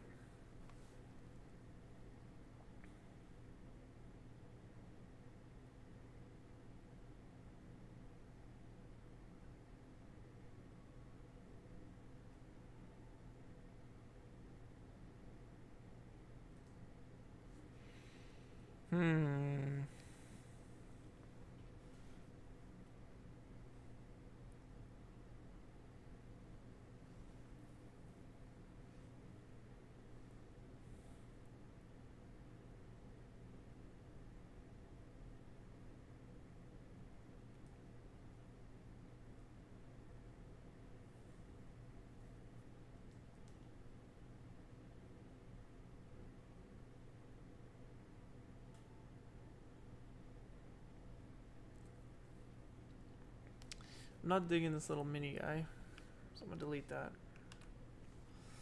We're so close. Like, this is really it here, is getting the feeling right towards the end. Like, we'll come in and we'll definitely add the snow and the rock texture. I think that's going to be really cool. That's going to take it one step above, and we're going to add lights to these antennas, and that's going to take it another step above. And then we'll color correct it in Lightroom. But right now I need to get the feeling down, the vibe. Okay. Maybe we add like a pickup truck or something along the ridgeline.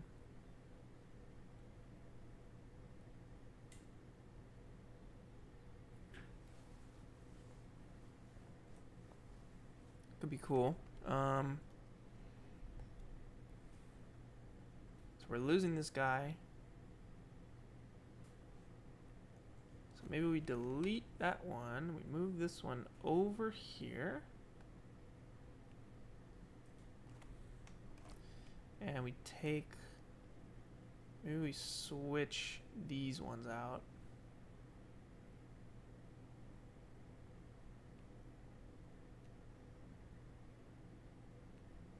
This one can go over here. So things are a bit more stacked on the right side. And this guy could kind of scoot over to this side. We'll see what that looks like.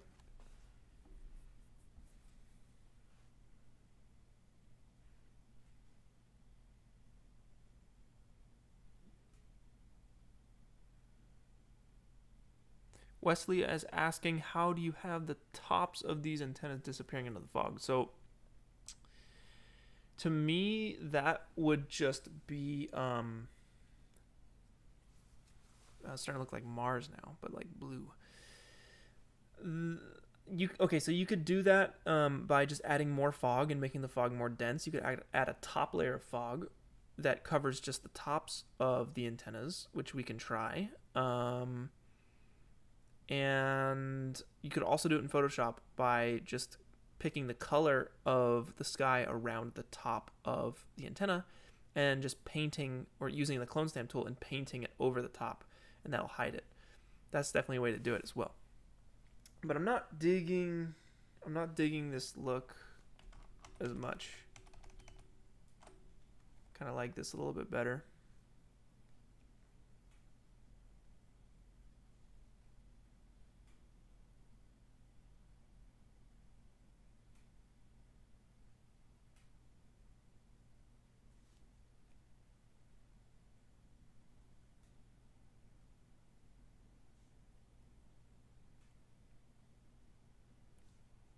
And let's adjust our second layer of fog.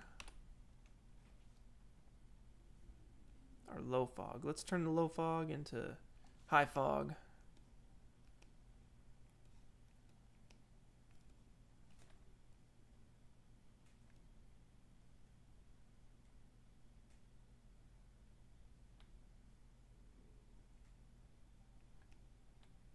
And let's just get more fog in between the camera and those antennas. Let's see what that does. We might lose them in the top.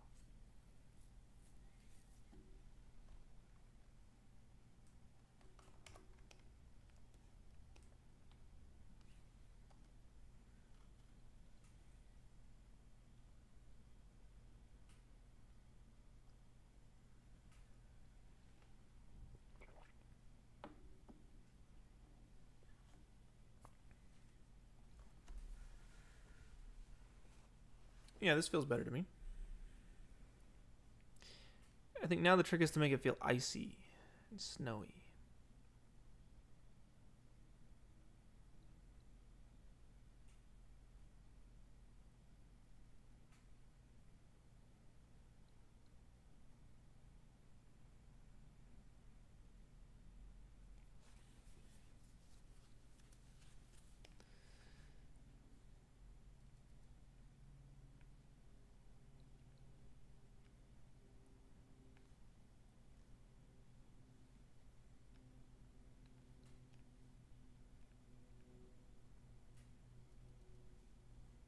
As far as color goes, let me see if I can find a reference image for you guys.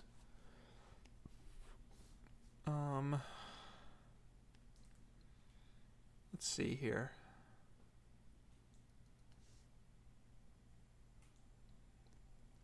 Timothy, I'd be curious to know what your way would be, man. What would you do? How would you approach the cinematic scene?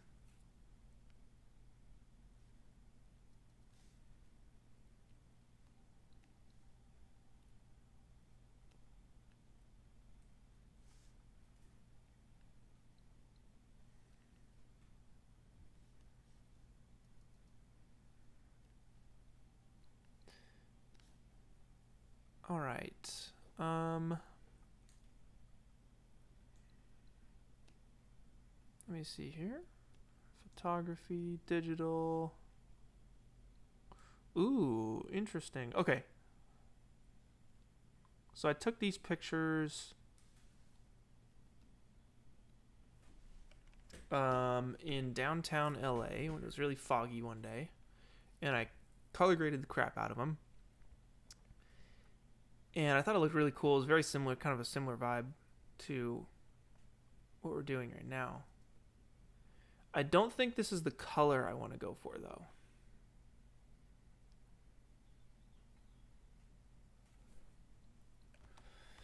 Yeah, but there is like this. Let's see. This is more so the color I want to go for.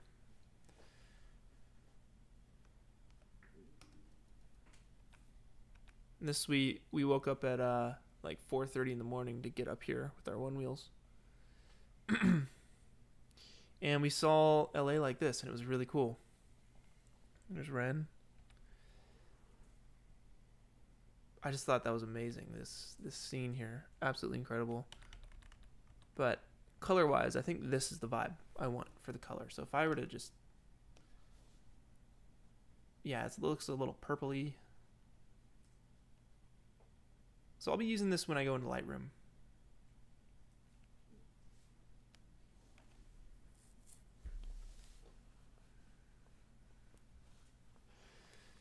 Yeah, I think warm lights from the house. Let's start getting some lights going here.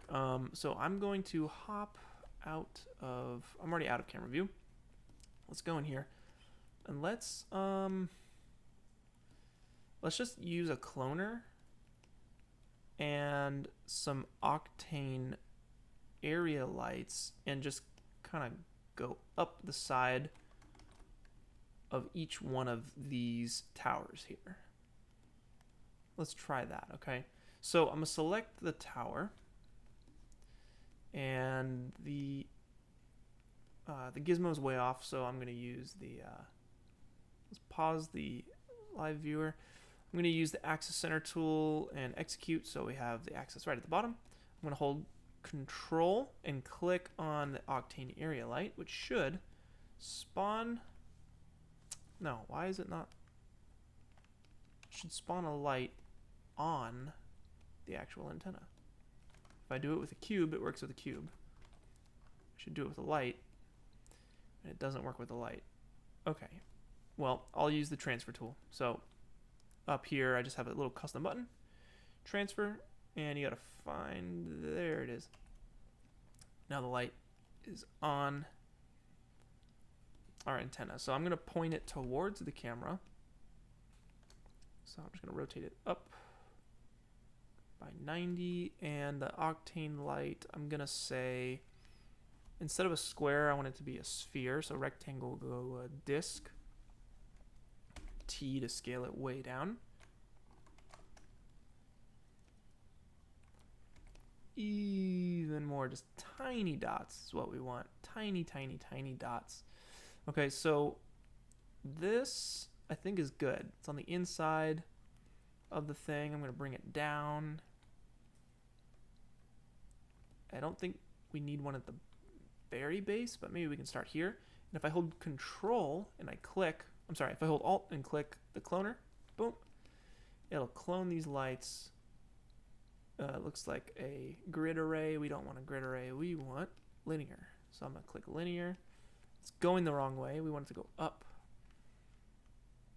But I guess the axis is all off and wonky.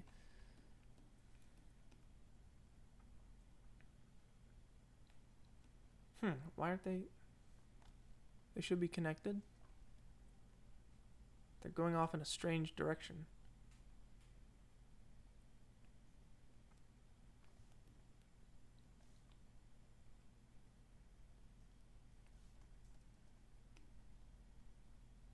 Interesting.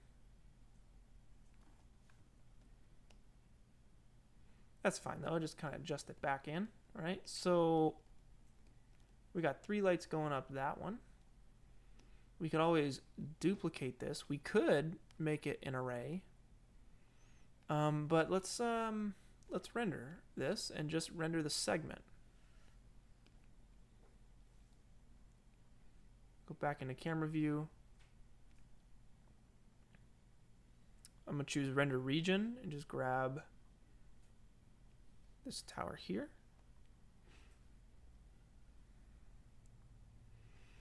And that looks really cool already. I want to set these to red lights. So we'll go to our light tag. We'll go texture. And let's just go and use the node viewer here. RGB spectrum right in the texture there. And we'll set this to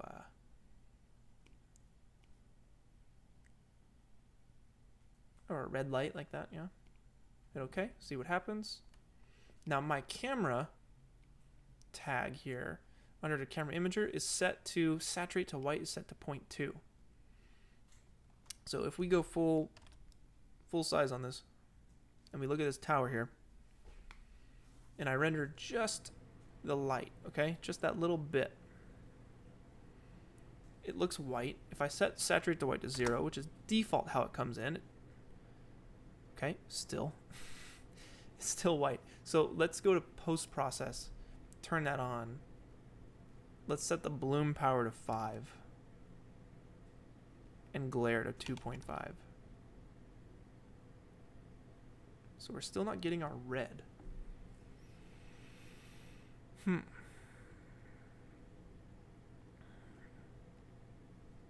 Maybe it's just so bright. Let's turn down the brightness. Let's go 20. There we go. Now we're starting to get that red. There's that red. Let's scale up the light. I'm going to hit T and just scale them up a little bit. A little bit more. You see that red light starting to shine through. Let's go like 30.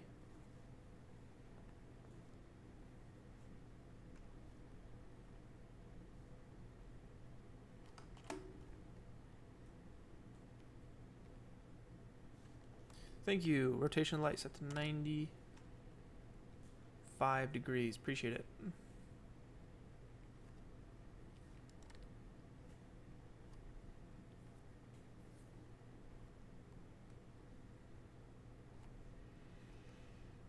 Cool, cool. All right, let's hop out. I'm pretty happy with that. I'm gonna grab the light, control drag it up. And I'm just gonna do a couple like custom ones up here, like on the very tops here.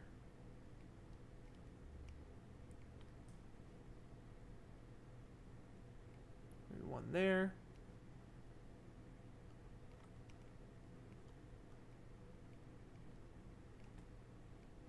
One there. Try and get it right on there. And same deal over here.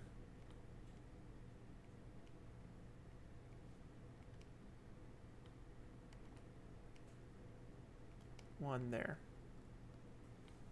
And we'll render region.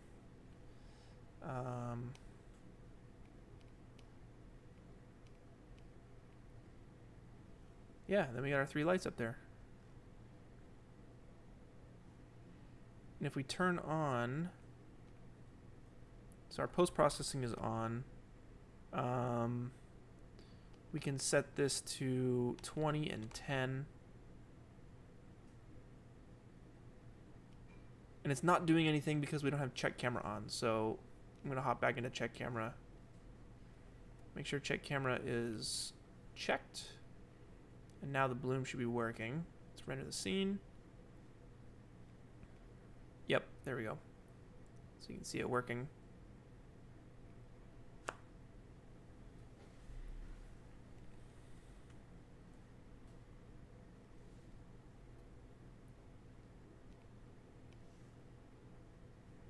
Awesome.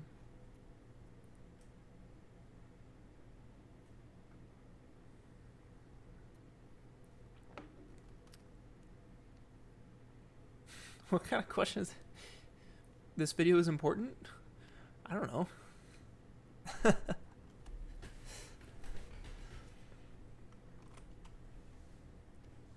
Compared to what? It's a hilarious question. Okay. So we got... sorry. Ooh, boy. Let me get my coffee out of the freezer. I'll be right back.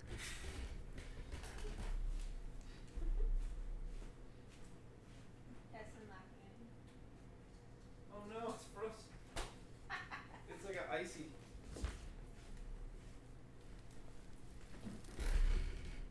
It's like an icy...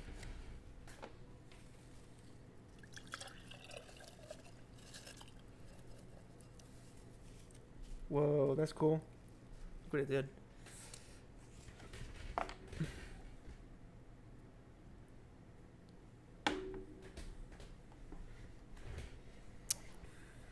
Okay. I'm happy with that. Let's put the lights on the rest of these guys, yeah?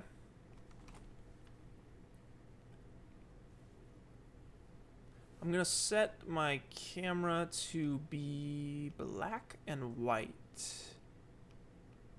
for now. Obviously we'll come back to this and we're gonna color it later, but the black and white, that gets us the contrast we need. Let's take the sun and make it a bit brighter. So the sun intensity, let's go like 3.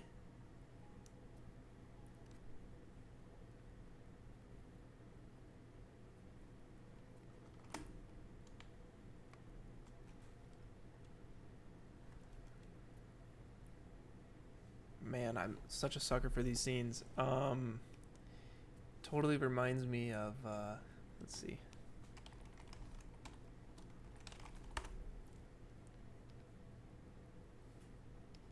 There's another image I did. This one, boom. In San Francisco. And this is just photoshopped. But it has a similar kind of feel. Very similar kind of feel.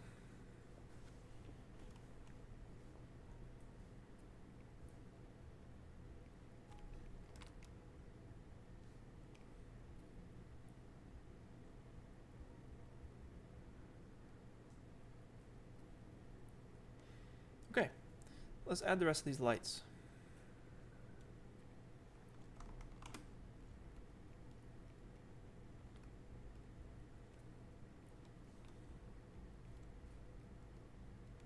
So let's do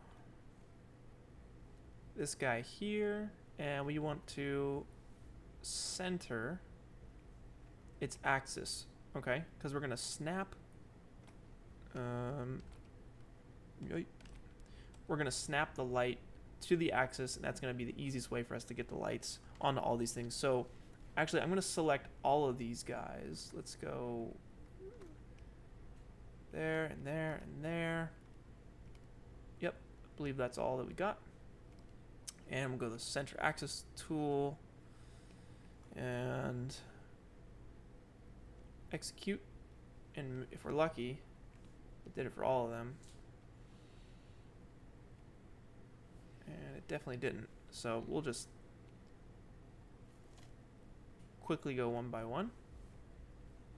That's 1, 2, 3. The axis is centered. Now we'll grab our light. We'll copy paste it up here. We'll use the transfer tool. And we want to, let's lose the mountain. Let's turn the mountain off so we can see what we're doing. And I just want to transfer it, boom, right down here. So that'll get us 95% of the way there. We want to point this at the camera, roughly. And let's maybe take these lights and make them spheres instead.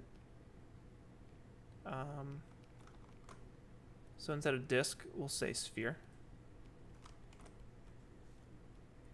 That way it's always facing camera. And let's just start moving this thing up here. I think we can do this one manually because oh,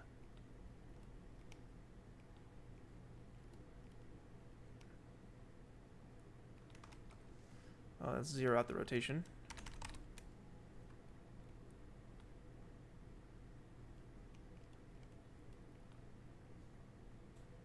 So go one at the top. And I'll just do one at the top, I think, for this one.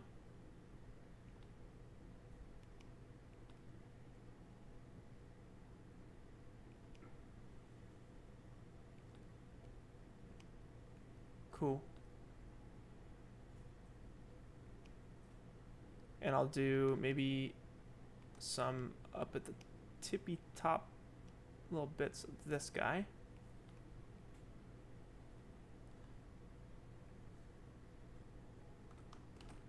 One and two, okay.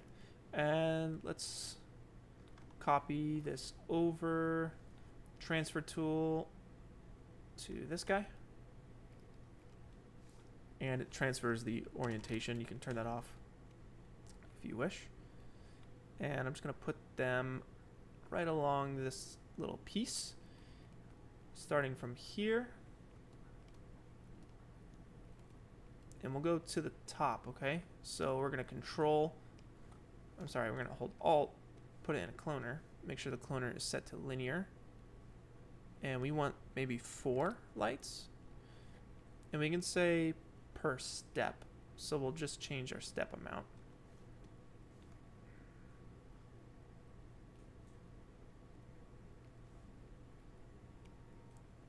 Cool. And we'll do the same down here. So we'll just control drag another light.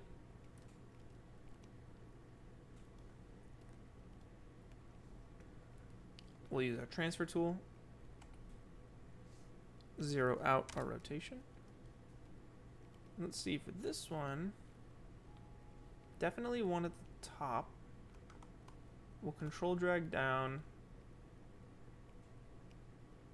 There's a door here. Oh my goodness, that is cool. We'll put one above the door.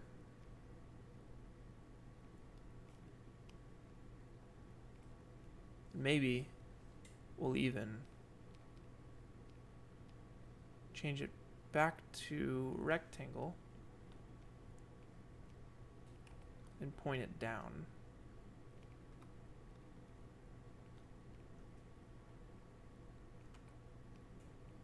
So it's like a little access area. There's another door here, so we can do the same. We'll control drag that light.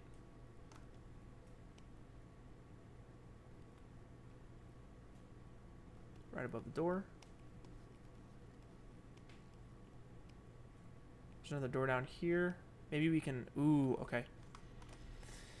We're gonna do this for the house, so we might as well do this for this thing anyway. We'll select this antenna. And we're gonna grab these windows. And we can always deselect this stuff, but I just want to see. So I got those windows. We'll set selection. So that's select, set selection. Boom. That's gonna make a selection, and we will make a an emissive object here in Octane in just a second. I want to do the same for our house. So let's go back to the house. Okay, and we'll make the house editable. And so we can grab these little bits here. Okay, we'll do the same, set selection, which should be a button. If you want to make a button, hit Shift C, type set selection, click and drag. Boom, now it's a button. And it'll go away unless you hit Window, Customization, Save Layout, and I'm saving it as Stream. Cool. So let's make that quick material real quick. I'm going to do a Octane diffuse material. My face is covering it, I know, but we'll open it up. All you need to do is go emission, black body emission. That's going to make it basically whatever that material is on. Uh-oh. Almost crashed. Save your scene. Whatever that material is on, it'll glow. So to give you guys an example, let's see. I'll check the camera so we're like right up against this thing. We'll turn off the fog so you can see what we're doing a little bit faster. And if I select those windows, you always don't have to hit set selection. If you select your polygons and click and drag the material onto the polygons, it'll automatically put them there. You can see that it's now glowing from the inside. And we can do the same for the tower. So if we go, let's see, our tower here, these windows, we made that set selection.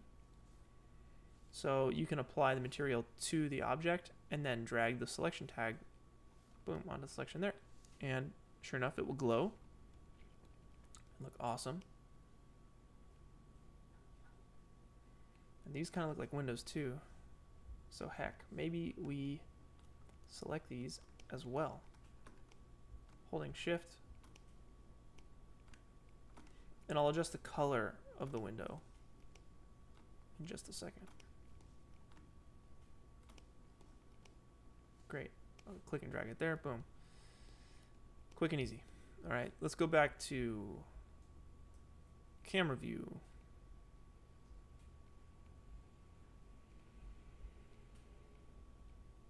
Turn our fog back on.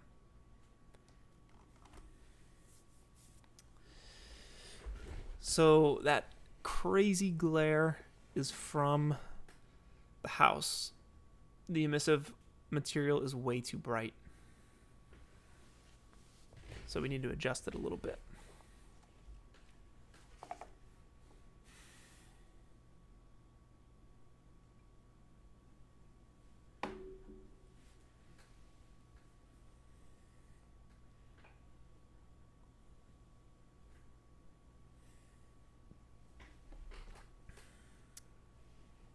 Let's take our lights in the foreground. So our lights in the background are having trouble shining through. So I'm actually going to, let's see. They're not facing the camera. So I will uncheck camera, select the region here. Once my computer is done thinking. just that render region there. I'm gonna hop out and see if we can't fix the issue. I'm gonna get rid of the material on this object here because you can't see it, and we don't want the render power taking up render power, you know? It's just not necessary. So I just want to grab this antenna along with its lights.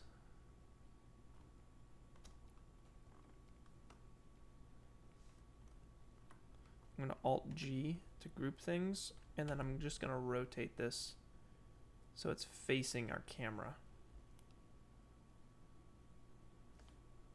which is invisible in our viewport. There we go. And I want to do the same for this tower back here.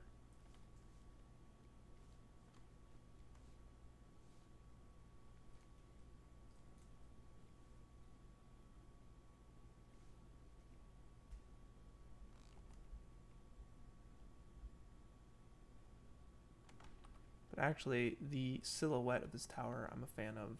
So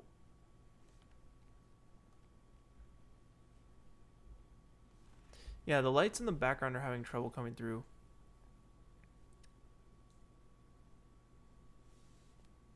So we could do a couple things. We could scale them up.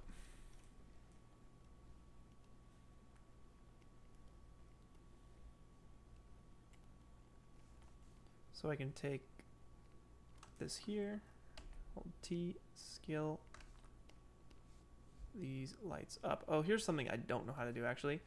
How do I grab all 3 lights, scale them up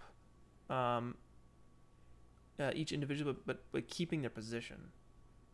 Is there a quick way to do that, or something to check or uncheck? Also, I know I can probably do it from here, but is there a way to click and drag and do that?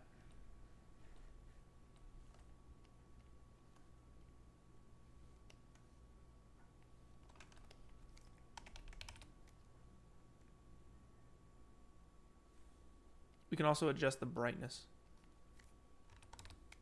of these guys, and I think that'll probably help a lot. Same for this one. We'll adjust the brightness.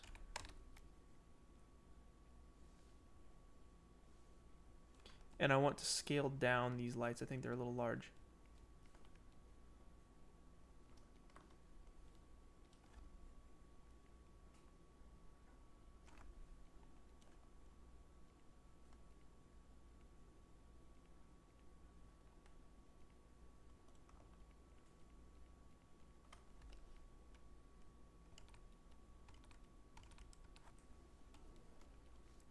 And finally, our light here is way too bright on our house, so we'll go into the emission. We'll take the power down to 10.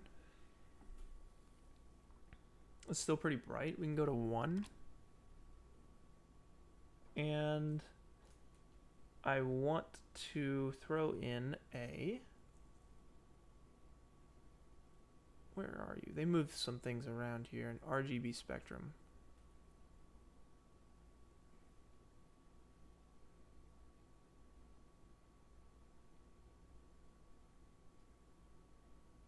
C4D. There we go. RGB spectrum.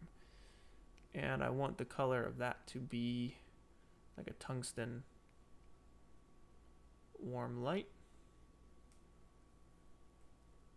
Something like that is still very bright, and I think that's the bloom that's doing that for us.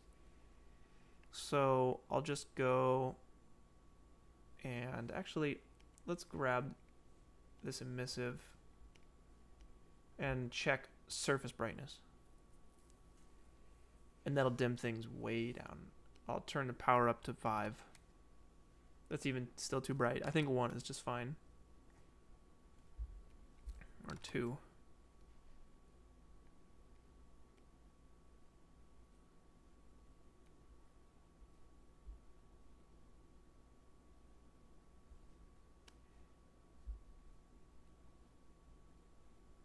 All right.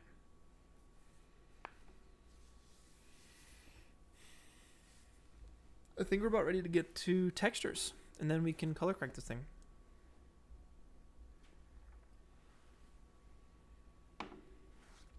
It'd be really nice to add a wispy cloud in front or something.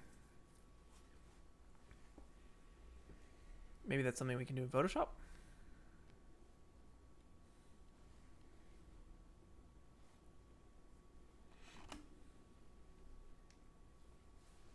How's everyone doing? You guys good? We're 2 hours in.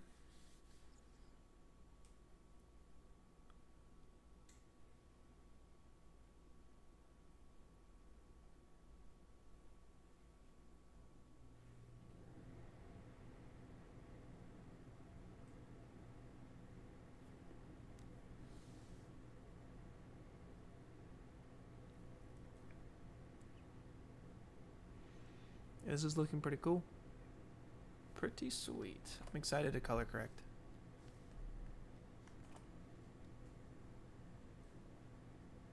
By the way, if your fog's looking weird, switch to path tracing. Definitely what you're gonna want. Oh, I'm in aces. Dude, that's why. That's why I'm not... Oh, it makes so much more sense now. That makes so much more sense now. That's why the camera stuff wasn't working. So if we want to go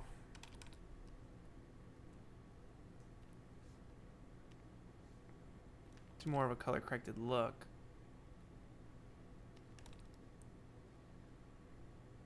now it looks like a Simon Stollenhag painting. That's cool.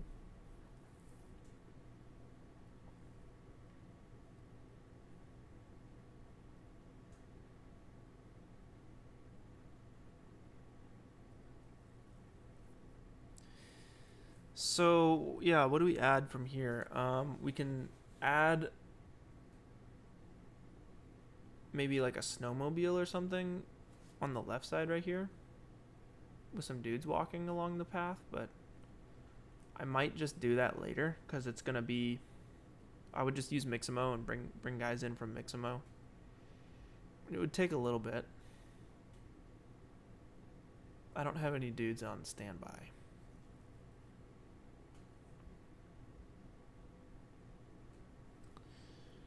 I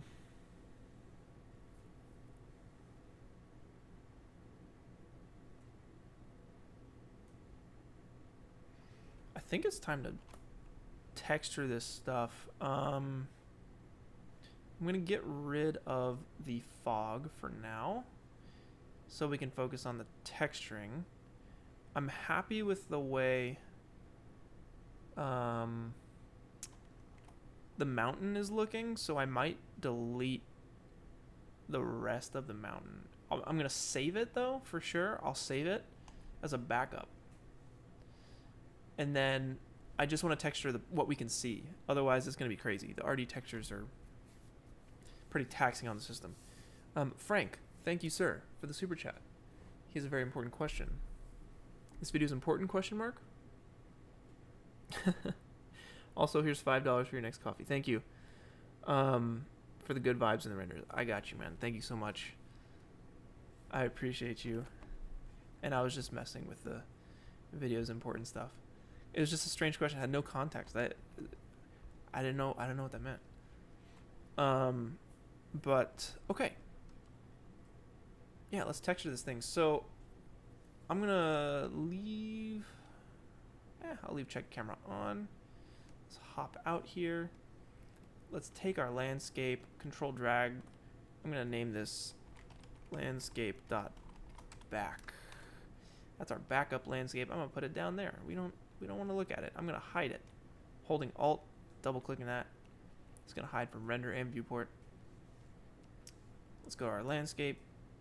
Go back to camera view, and we can delete the stuff that we aren't seeing. So I'm gonna go to kind of a top-down view here, and I'm gonna hit C to make it editable. And I'm just gonna start selecting points that I know the camera is not seeing. Like all this stuff back here, we can probably just use the lasso selection. And we can delete that.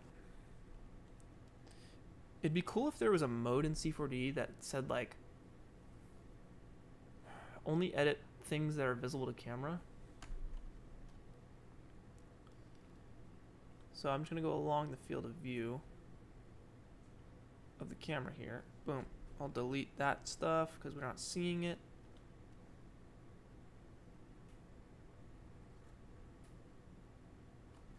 I don't think we're seeing that. Who knows? Are we seeing that? I don't think so. What about that? Nope. Or that? See, I'm just kind of saving us some space here. I think one thing got clipped that. And same for this side.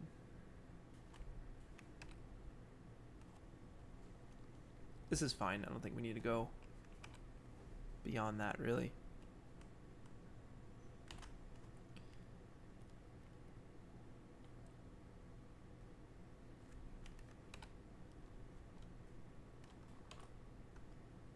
Cool.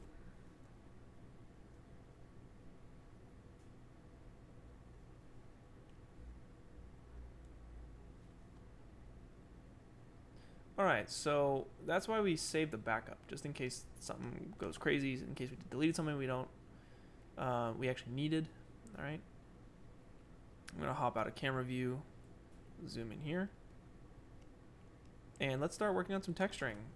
I love texturing so much. So let's grab some textures. I'll show you guys what RD Textures is all about. So this looks like the rock pack. I'll zoom in here for you guys. This is like ground stuff, and this, we have some snow here. This is all kind of like pretty chunky snow, so I might actually go to Megascans for some smoother snow. Or maybe we can just make some snow ourselves. But let's find our rock texture for the ground that we want. So no roots, no leaves. I think something rocky. Collection 1. Like maybe rock 2 here, or rocky ground. We can actually mix all of these together.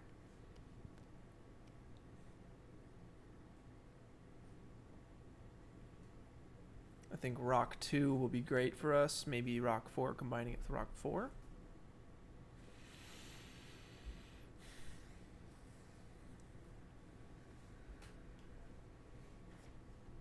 Okay. So let's get rock 2 loaded in. Let's get rocky ground 4 loaded in. And we'll add the snow last. So I'm going to make a new specular material. Come into here. We'll go to node editor, which should already be up here. Why does it do that?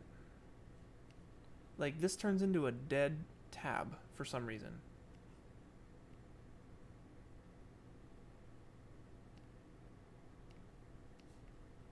Why does it do that? Okay.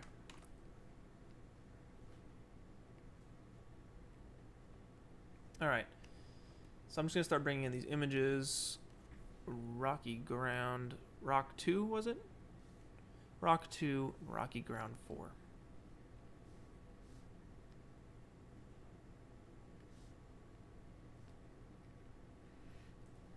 And we have the option of 4K and 8K textures. I'm going to keep it 4K because I don't think we need to go beyond 4K. Not for this.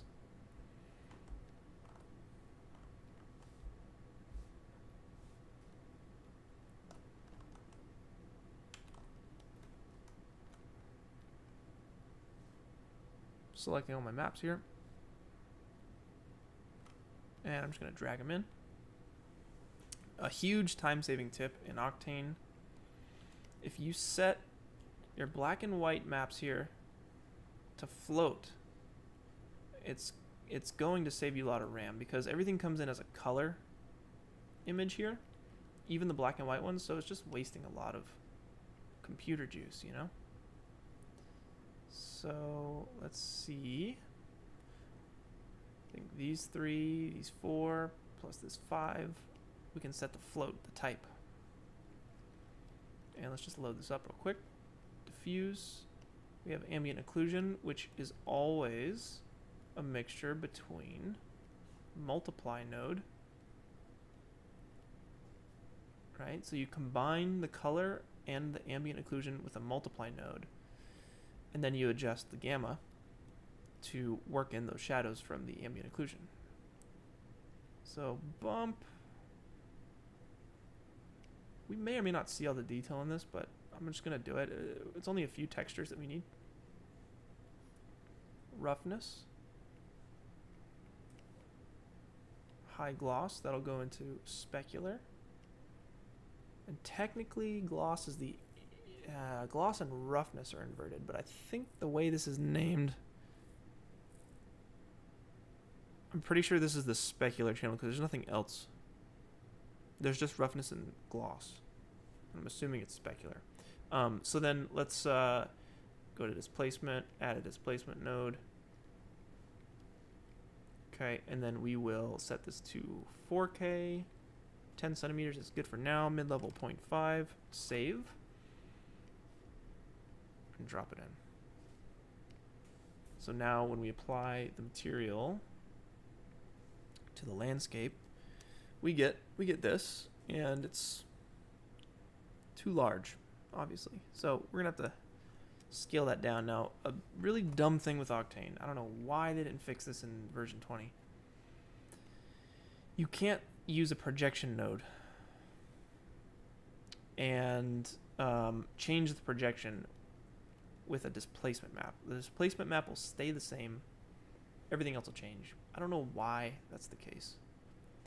I'm going to add a transform to all these.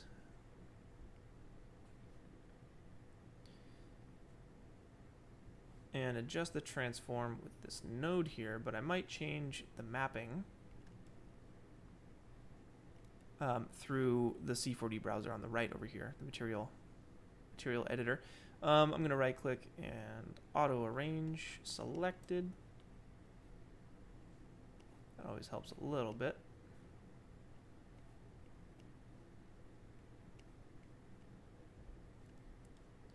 Okay. Let's just scale this down to 0.1. And it looks like we need...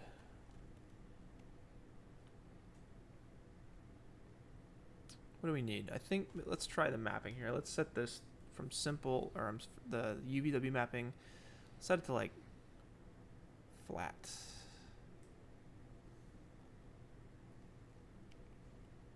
And we'll scale it up. So we'll go back to 1. So flat doesn't look good. I'm going to try cubic.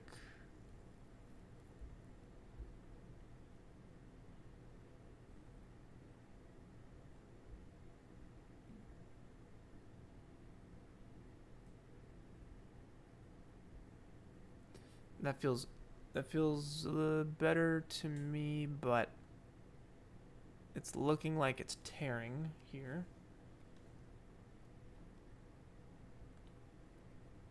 It's because it needs more polygons. So we can actually throw this into a subdivision surface. And that should clear things up. Let's try putting material on the subdivision surface. And if there's any holes that need patching, we can easily do that in Photoshop. No problem.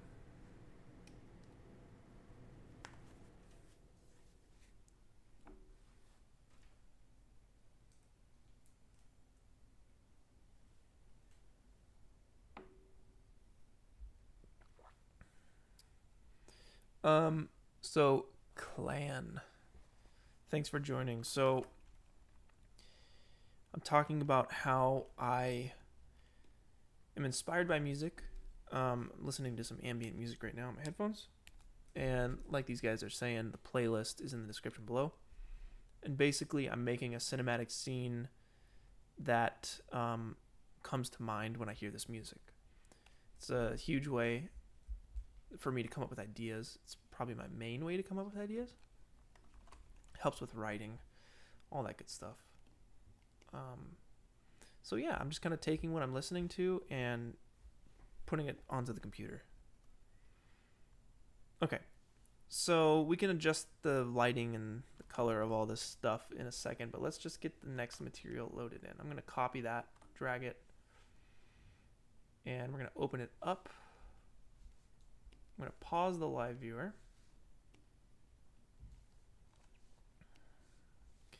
And we wanted Rocky Ground 4, I believe.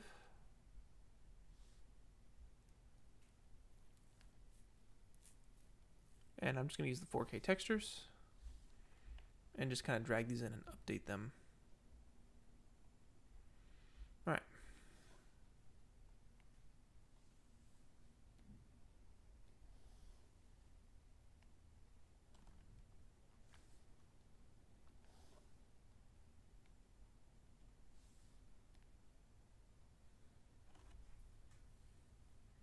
Gary, thanks for the super chat, man. Thanks for joining. Thanks for watching. How long have you been watching these streams for? I've been doing them for 3 months, 4 months now, I think. What was the first stream you came in on? But thanks for the super chat, man. Appreciate you. All right, high gloss. We're talking high gloss, specular, shiny.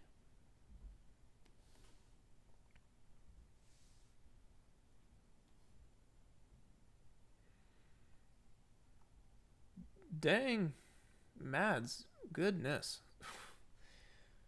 Dude, thank you so much. That is awesome, man. Don't even leave a comment. Wow. Holy crap, dude, what a freaking super chat. Thank you so much. That is awesome. That covers my the models I purchased for this stream and more, man. Thank you, thank you.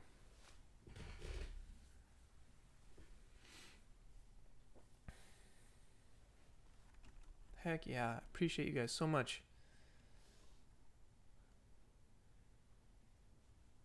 Okay, there's the roughness. Cool, so we got our next material. We'll just drop it on the landscape and it should auto update. It's gonna be all huge again. We're gonna need to change the mapping.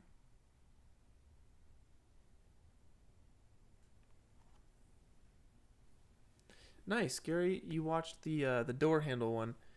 I was going to. I was actually gonna do a stream very similar to that today, but I figured, I was listening to some music last night, and I kind of just got inspired to do something like this.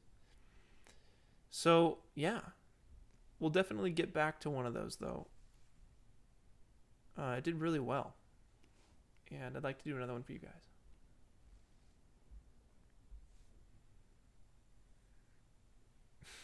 Ask Bacon. Thanks, dude. Yeah, Blender's great. Blender is an amazing program. No doubt about it. If I wasn't on Cinema4D, I'd probably be using Blender. Okay, so I'm not digging this material so much, but I think it's gonna be okay. Because what we're gonna do is combine these materials together.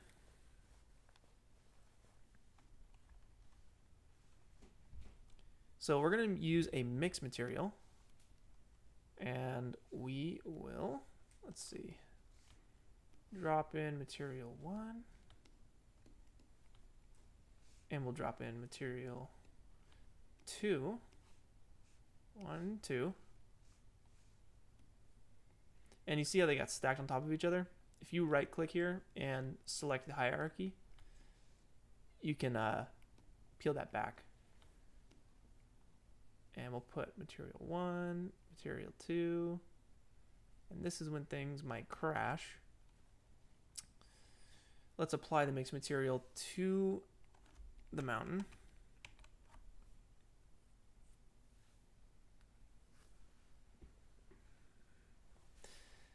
Heck yeah, Mads. I'm really glad that you're still enjoying the stream, even though you're using 3ds Max.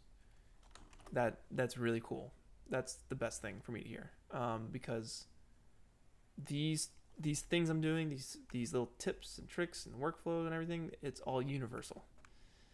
Doesn't really matter which buttons you're pressing. It's the way you go about a project, the way you're doing a project. So hopefully you guys are working on projects as I'm working on this one right now. Okay, so let's mix these two materials together. We want to do that with the help of, let me update our live viewers so we can see what's going on. The scaling is all off for some reason. Why does the scale keep getting off?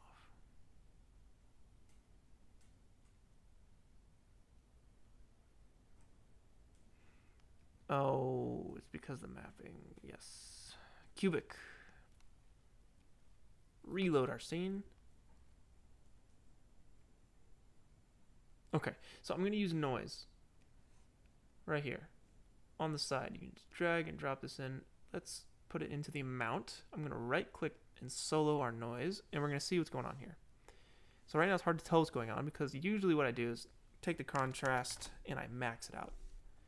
So with contrast maxed out, you can see more so what the noise is doing. I'm going to give it a projection and a transform node.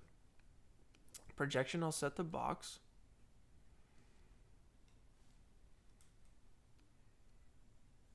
Actually, I'm sorry. Projection, I'm going to set to XYZ to UVW. And it's not updating here consistently. We're going to keep updating our scene. I'm going to right click, solo the node again, and it looks like we're getting an idea of what's going on here. I'm going to take the gamma.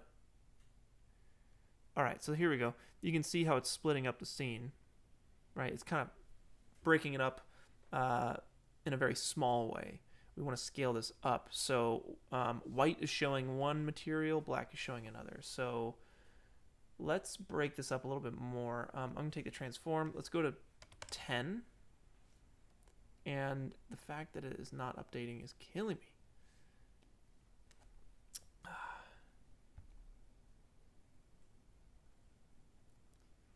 There you go. You can see how it's breaking it up there. I don't want a lot of the green because you can see how repetitive it is. But if I just bring the gamma up, you can just get a little bit of it. And then I'm going to set the octaves to 10, the omega to 1, and that's going to really break it up.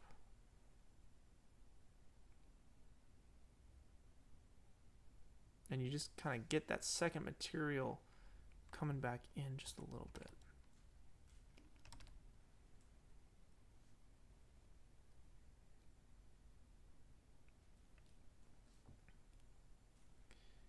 And with a mixed material, I think displacement has issues as well. So what we need to do is apply the displacement for the main material we're seeing, which is this rock material. And instead of putting it in the material itself, it needs to go into the actual mixed material.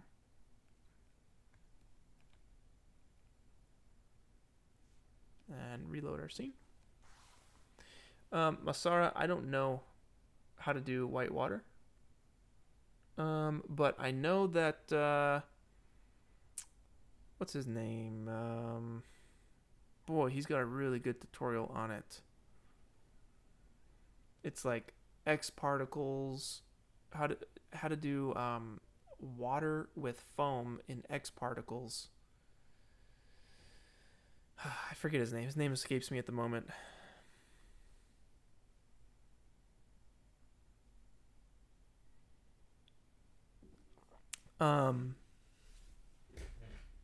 But maybe I'll remember. Maybe I will remember. But yeah, this rock material is not, it's not my favorite right now, but here's the thing, is we're going to break it up with some snow. It's mostly going to be snow.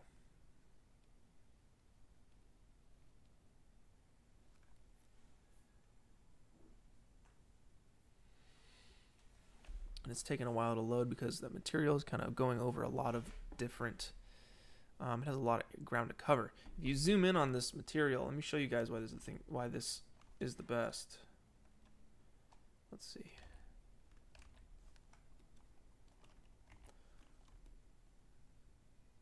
You can see you can really zoom in here and get some really nice detail.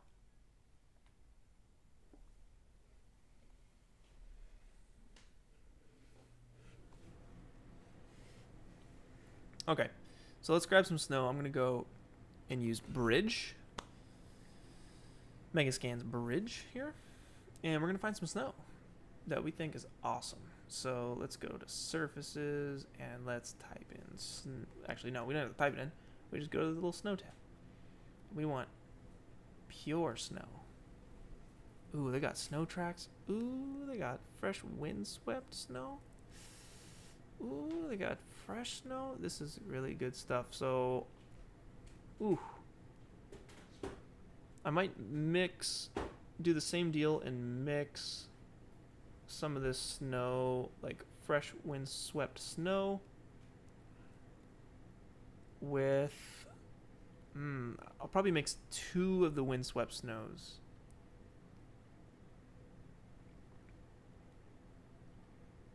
So like this one, let's download that. Let's download this one.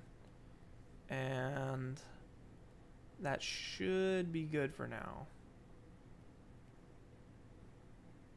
Yeah.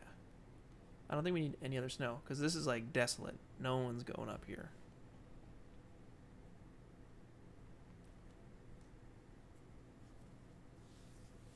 Oh, the guy who does the water, his name's Windbush.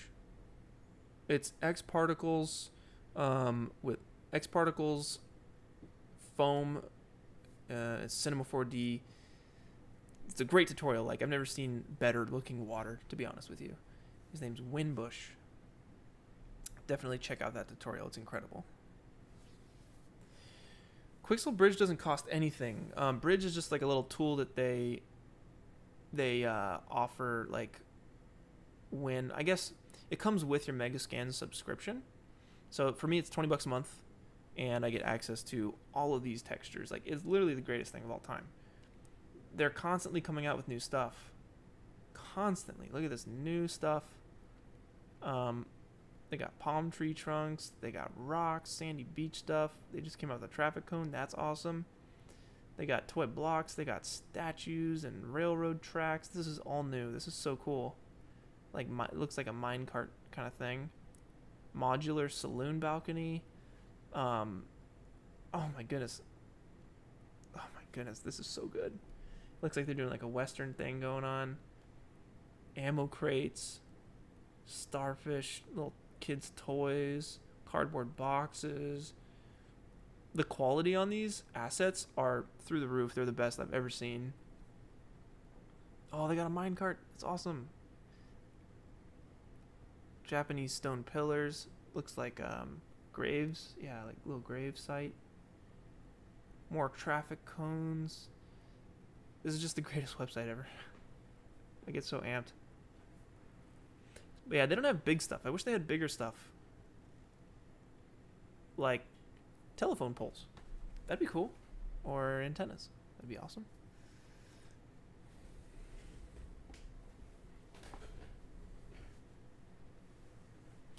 Alright, so let's get our snow in here. The best thing about Bridge is that you can go to local, and with the click of a button, let's see, let's hop back into Cinema, make sure we don't have any. It's Gilbert. It's Gilbert. Hello, Gilbert. Nom, nom, nom, nom, nom.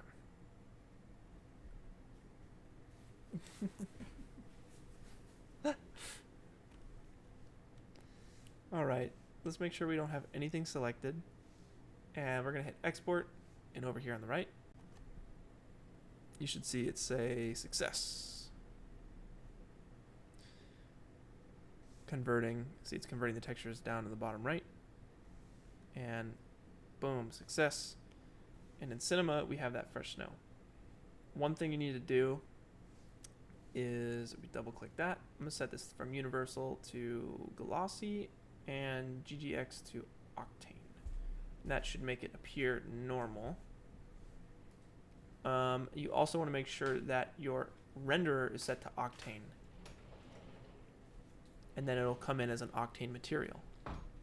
I'll do the same for this other one. Exporting.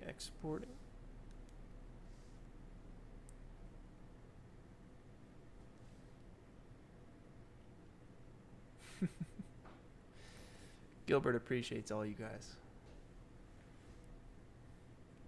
This is his sleepy time. He's cleaning himself right now. Alright, so we should have our second material in, and we'll do the same thing. And then we'll get into color correction and wrap this thing up. I'm going to restart the ambient playlist that just ended for me, so I'm going to go back up to the top. Because these top 5 songs are like the songs for when it comes to this kind of vibe.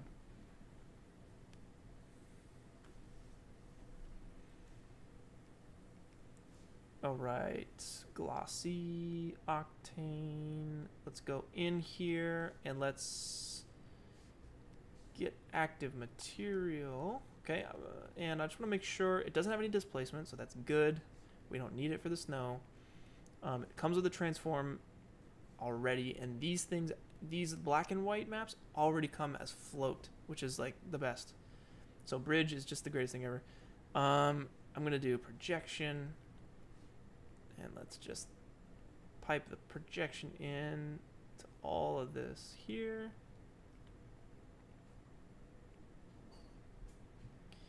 And I'll do the same for this other snow. I'm gonna just make a projection node and pipe these in. I'll hide the rock texture on our mountain and lay the snow over top, okay? All right. Oh, and the texture projection, we're gonna set that to box, all right?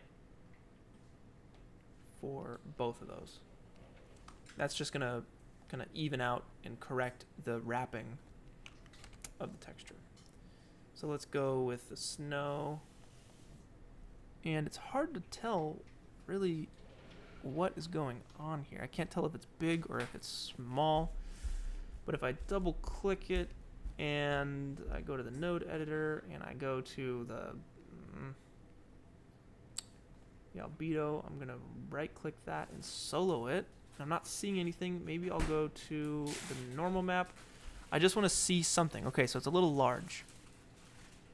So I'm going to transform down to 0.2. Maybe 0.5.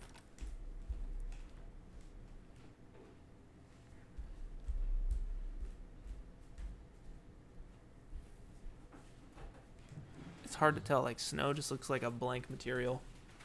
I want to see if I can get some of that windswept texture and detail in here. So maybe what I'll do is I'll take the bump, and a quick little trick here is if you go to, let's see, you can take the power and max the power out on the bump. Maybe you can do the same on the normal, but it's very difficult to see what's happening. I'll set that back to 1. I'm gonna grab a multiply node and I'm going to put it between the normal and where the normal actually goes. And then I'm going to grab a float texture. And I'm going to use that in texture 2. And why it doesn't go in is probably some Octane 2020 jankiness. And we'll set the float to 10. And still nothing. It's very, very tough. Very tough to get something out of this snow. I'm going to do the same. Copy this up here and make sure you're saving here because Octane certainly likes to crash during these times here. Alright, I'm not seeing much with that snow there. Let's try the other snow. Refresh our scene.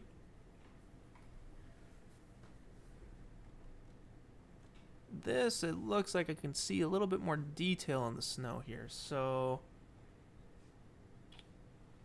let's go to transform, take it down 0.5.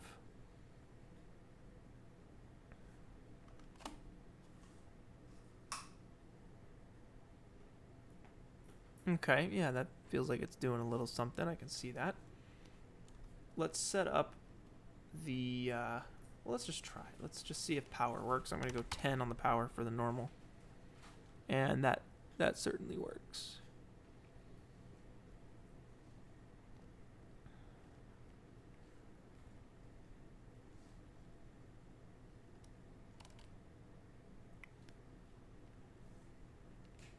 But let's hop into our camera view and see what we can see.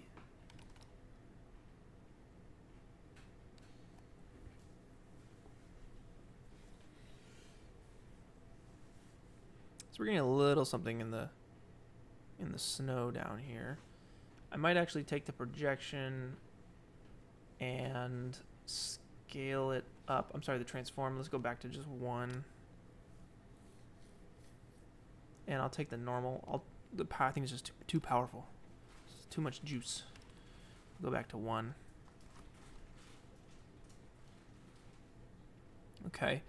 And I'm going to combine that with the fresh snow, also using a mixed material. So let's see here. Let's make a new mixed material. Go into that mixed material. We'll drag and drop. Oop. Our first one, we'll right click, select hierarchy so we can actually move all that stuff away. We'll do the same for the other snow. Select hierarchy, move it up. And we want to pipe these in. Make sure you save material 1 and material numero 2. And apply the mixed material to the subdivision surface, which is our mountain. And right now with a float texture, by default, it's set to 0.5, and it's splitting both materials. So it's, it's having both materials input half and half. So you're getting half of one, kind of faded like half opacity on top of each other. So that could work. That could work. But again, we could use a noise map here into the amount. Right click, solo. Take the contrast to 1000. And that's actually looking pretty nice. I'm going to take the octaves and we'll do 10 octaves. And 1 on the omega. Let's refresh that and see what it does.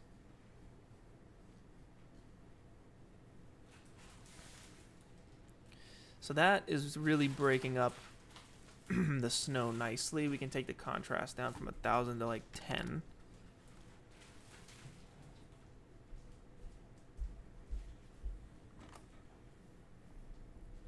And that feels pretty nice. There's some contrast in that. I think that works. Cool. All right. So let's add our fog back in, and we'll see if we need to add any sort of texturing to these antennas. So back in with the fog, refresh our scene.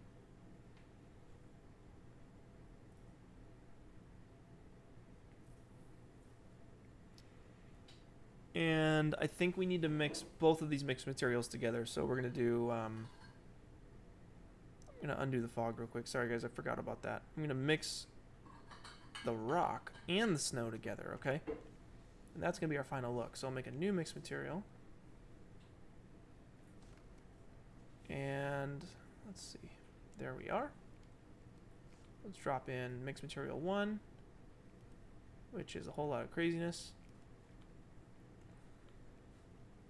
And then we have mixed material 2, which is our rock. Wait, right click, select hierarchy so we can move this up. And we want to pipe the mixed material into the mixed material, right? So it's just like a big ol' hierarchy coming together.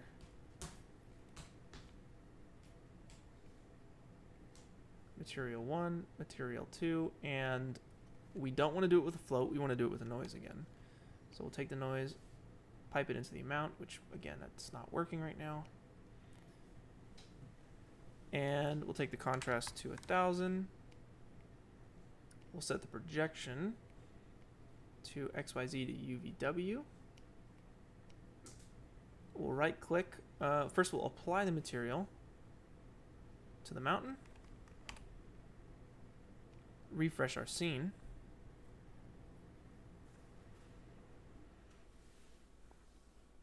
That doesn't look good, but that's as expected. We're going to right click and solo our node.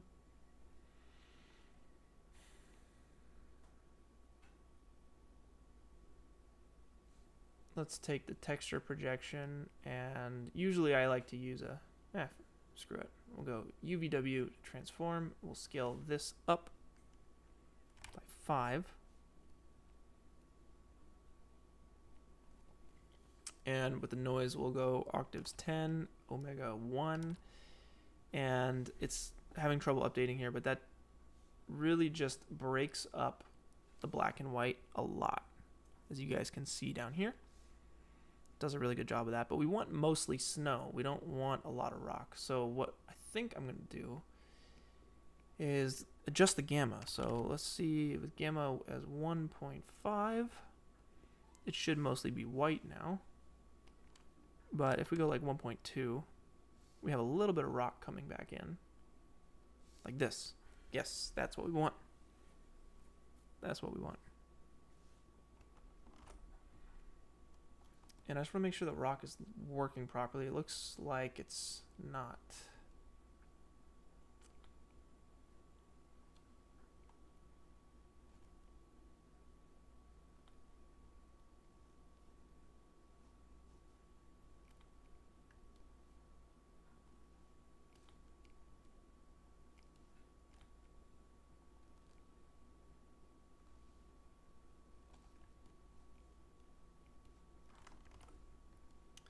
Maybe it is. Maybe it just looks dark.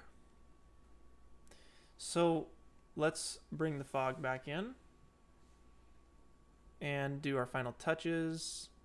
Maybe about see if we need to add a material to the actual radar dishes, and then we can color correct this thing and be done. And then we'll go over the weekly challenge winners. If you guys don't know, I host a weekly challenge on the Discord server. If you guys don't know what I'm talking about, then go to the Discord server. The link is in the description of this video. And yeah, basically I challenge people to render something new and cool every week. And I choose the 5 best renders, talk about them here live on the stream. And I issue the new challenge for this week. And you guys will get that after this here if you want to participate. It's going to be fun. This week's challenge is going to be interesting. It'll be different. It'll be very different.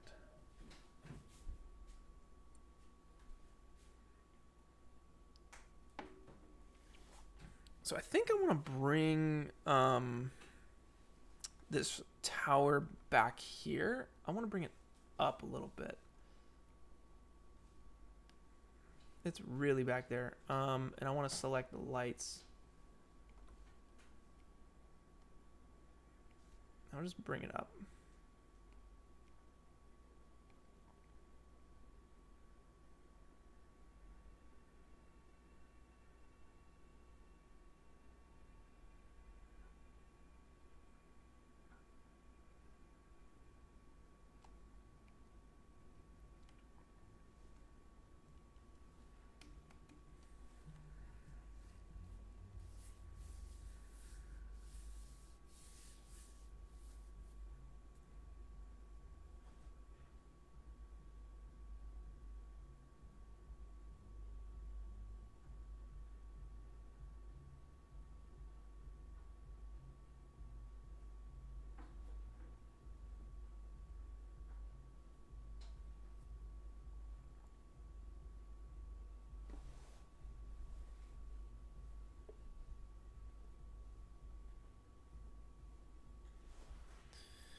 Awesome, awesome.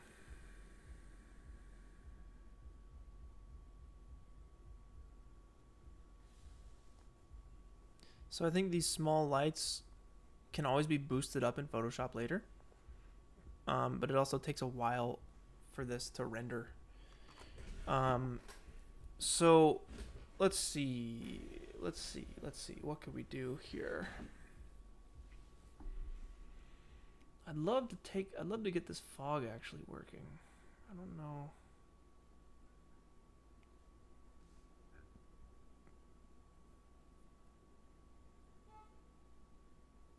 So maybe I'll just render this vertical strip here. See if I can't get this low fog working, which should be blocking the tops of these things and having them go into the fog. I also think a Z-depth pass will help a lot. So I'll probably render out a Z-depth pass. Most definitely. So in that case, I'll delete that fog.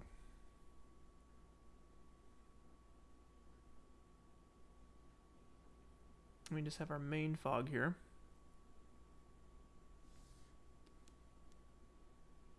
Yes, Keto, it is I. The same person.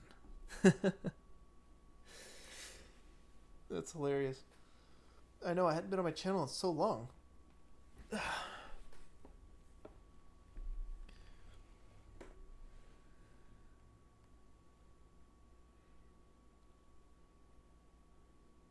Okay.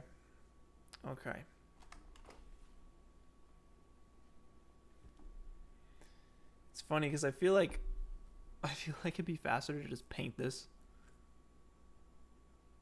Like Simon Stalenhag or there's a really good guy on Instagram. I'm forgetting his name right now. He does like really, really great his name's like Ian McHugh. Yeah, Ian McHugh. So good. Such a great concept artist.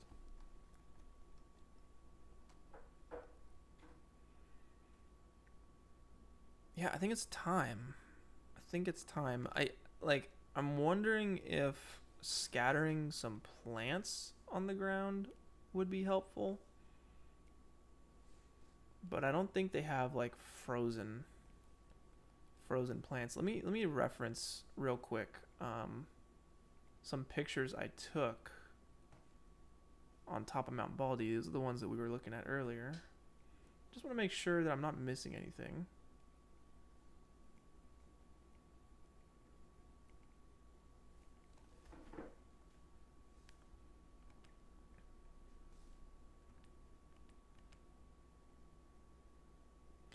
So these like toppled trees with snow on them.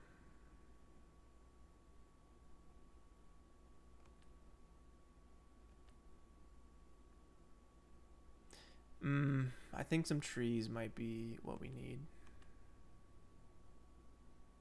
And these, that's so cool, these white plants.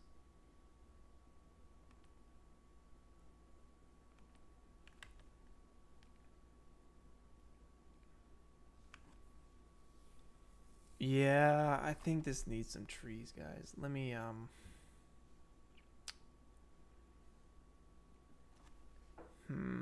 what's the best move on this? I mean, we could do Forester. We could also do Megascans. I know Megascans has some really good trees that we could like add a snow texture to. Shoot, I don't have Forester installed for R20 or S22. So Megascans it is. Let's go what do I own? What have I purchased? Would it be a 3D asset tree?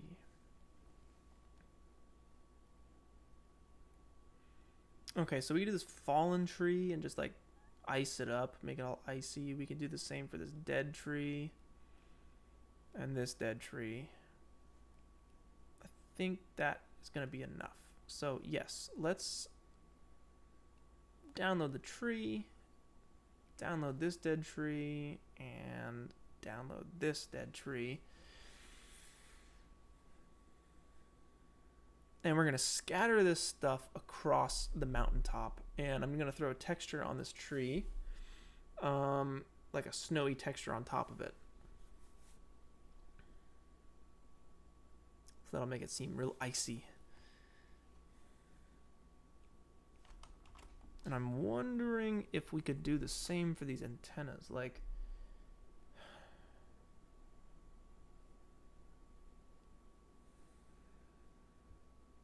so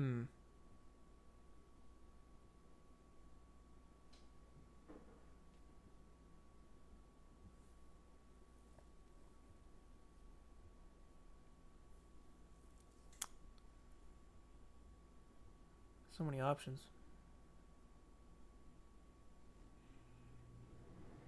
So many options. It'd be really cool to grab like a snowplow thing too.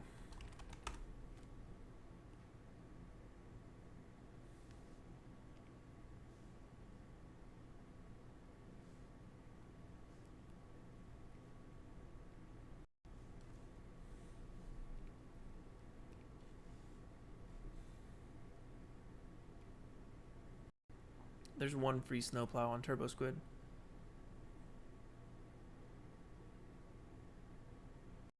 Dang it, it's a snow shovel. That doesn't work.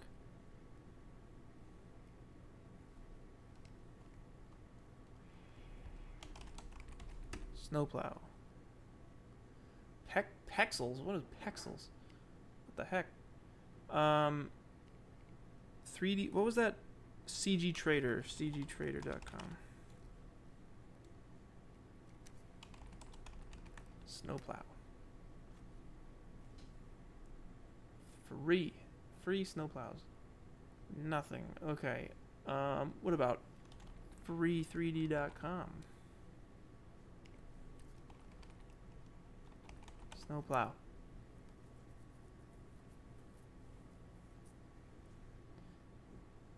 Ugh.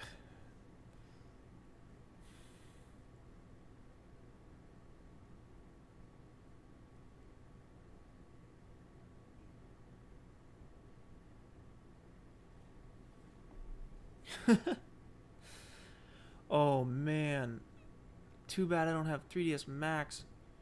Wait, contact for availability. This would be perfect. Oh man, dude, it's only $2. Dude.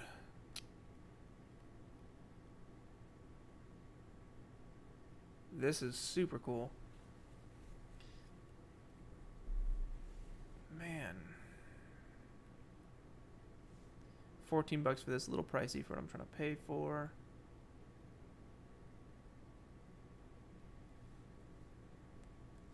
Dang, this would be sick. What about like construction truck?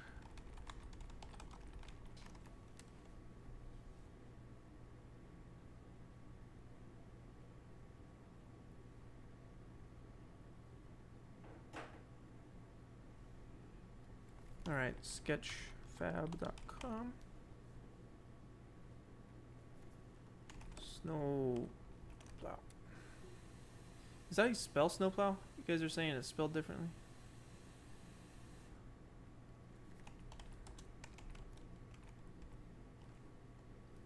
Snowplow, yeah, that's correct. Huh. Okay, this is super janky.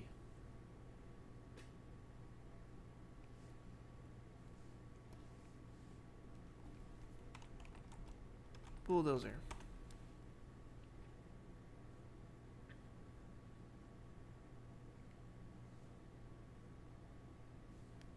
Me.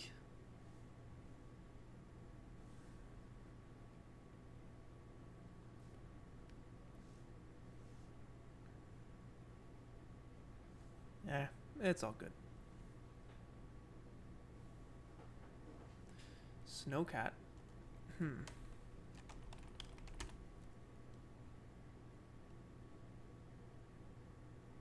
Yeah, like this thing.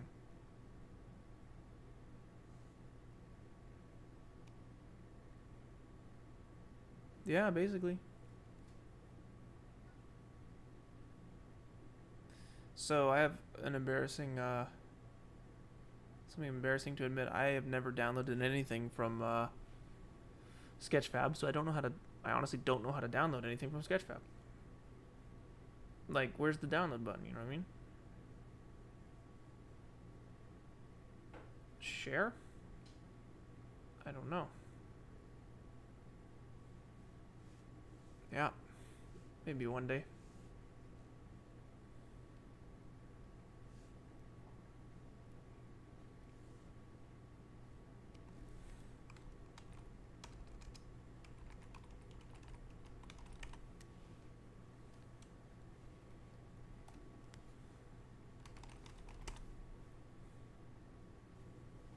Man, this is awesome.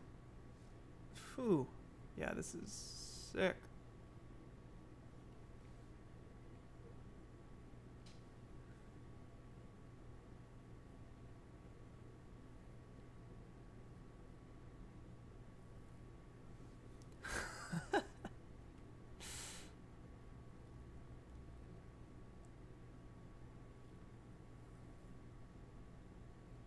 Oh boy.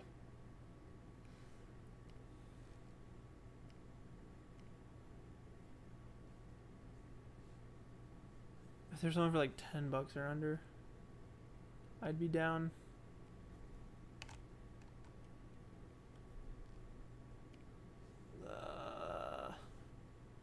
Not good enough.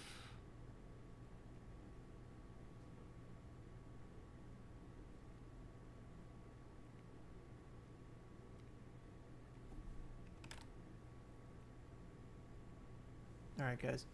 I'm giving up. Let's get these trees in here and call it. Yeah, that looks cool. That looks really cool. Okay, so we want to Octane scatter some trees around.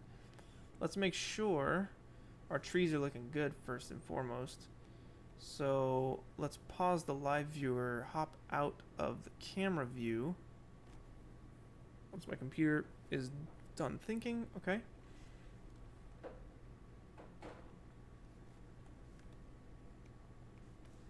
Let's find those trees.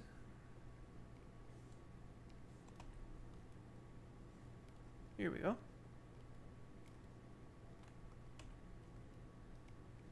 Tree 1, tree 2, and I want to make sure we got our third one. This guy right here. Boom. Export.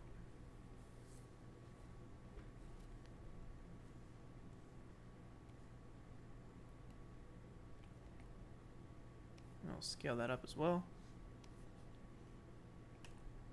Cool. So I just want to make sure that my pivot points are all correct. Yes, they are.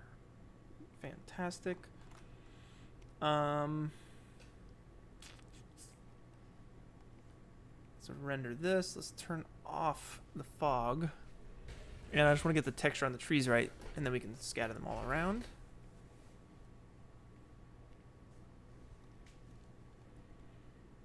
So if I apply the snow material to this tree, I would need to, let's see, I would need to do like a mixed material.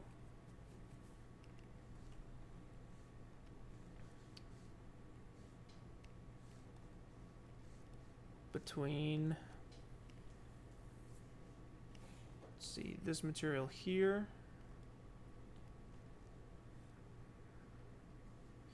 And there we go.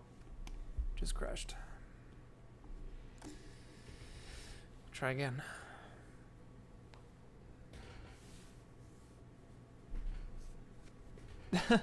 Render it twice, one with an X-wing, one without. Nice.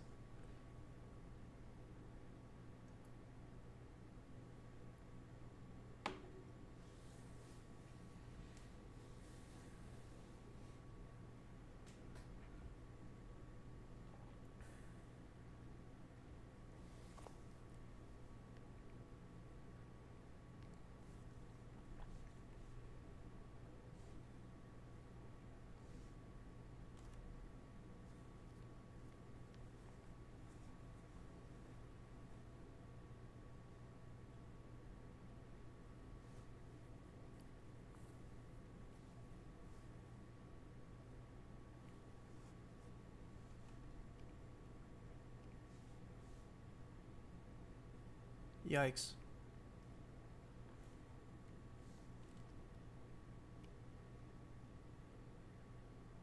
Everything's still loading in.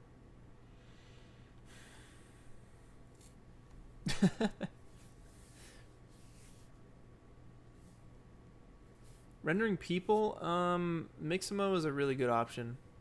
It's probably the best option. If you want a tiny person just walking, then I would probably use Mixamo, but I could go on forever, and we just need to get a render out. So I'm just gonna get these trees done, and I might finish up the render a little bit more after I walk you guys through the entire process, but let's get some snow on these trees. How we can do that? We're gonna use a fall off node. So let's see here.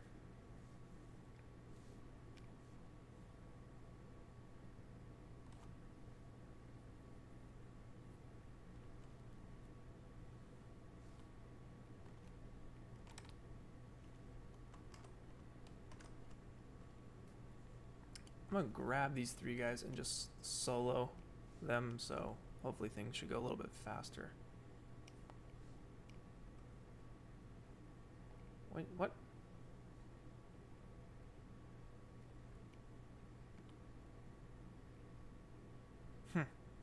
Weird. Okay.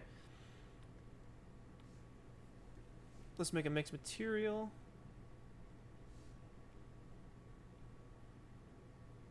And there you go again. See, it that window disappears. And now I have two, one that's blank and one that works. I don't get it.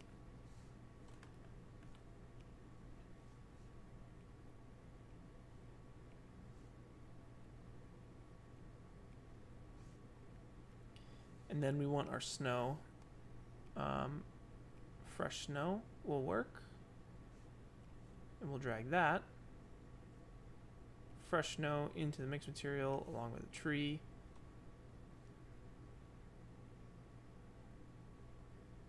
Select the hierarchy to grab everything.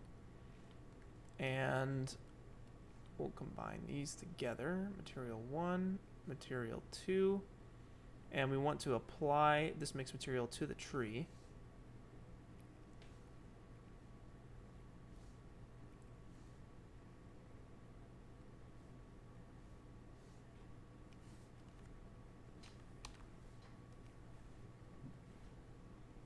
So now you can see this tree kind of turned white. That's because it's just using a float texture to mix the two materials, which by default sets it to just 50-50 half opacity, and we don't want that. We want to do a fall off node.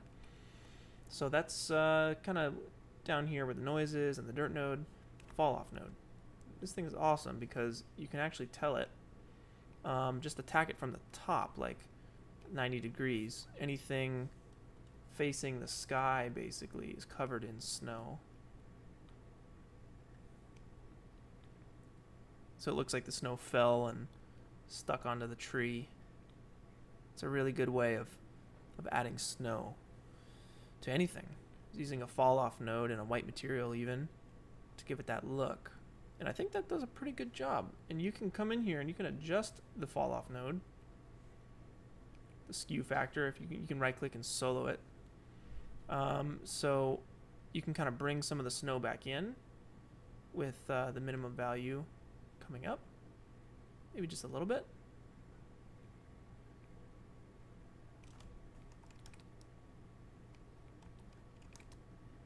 And the skew factor, I think, like feathers the distance between everything.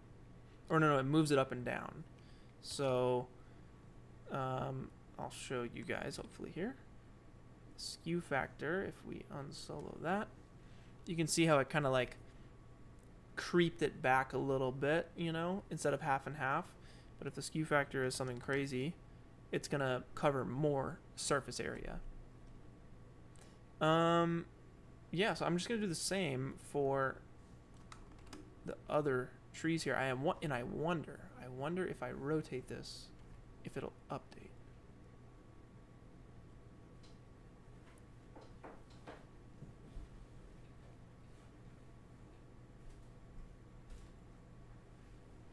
Oh, it does.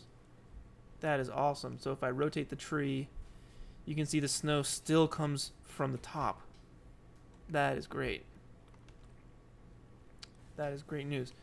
So I'll do the same for the other tree here. So we'll make a new mixed material. And we'll grab this tree. And if you're not seeing the material down here, you can open it up and double click this up here and it'll reload. It's kind of a bug. We'll grab our new mixed material. Get active material. And we want to mix fresh snow and this second tree. Combine those together. We'll break the chain there. We'll throw a fall off node into the amount and we'll set it to 90 by default. Should be awesome. We can crank the skew to 15 for a bit more coverage. Make sure you apply the mixed material. This is the final step. Refresh the scene and you should have a snowy tree. Sweet. And then finally this dead tree, I'll do the same. A mixed material, hop in to the node editor. We'll get active material and we'll do the snow and the tree together. We'll go fall off.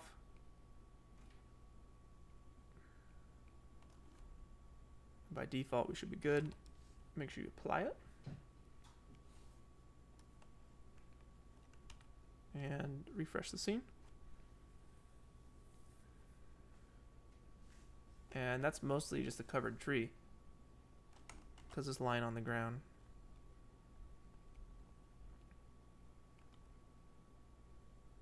Super cool.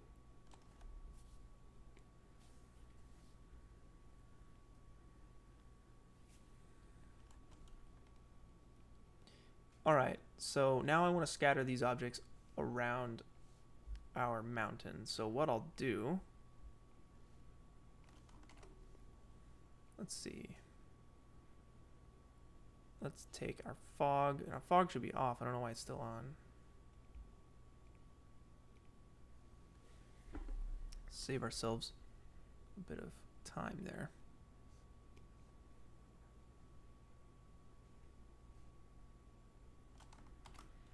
All right, let's zoom in on here. And we want to scatter with Octane scatter right here. You can go to Objects, Octane scatter.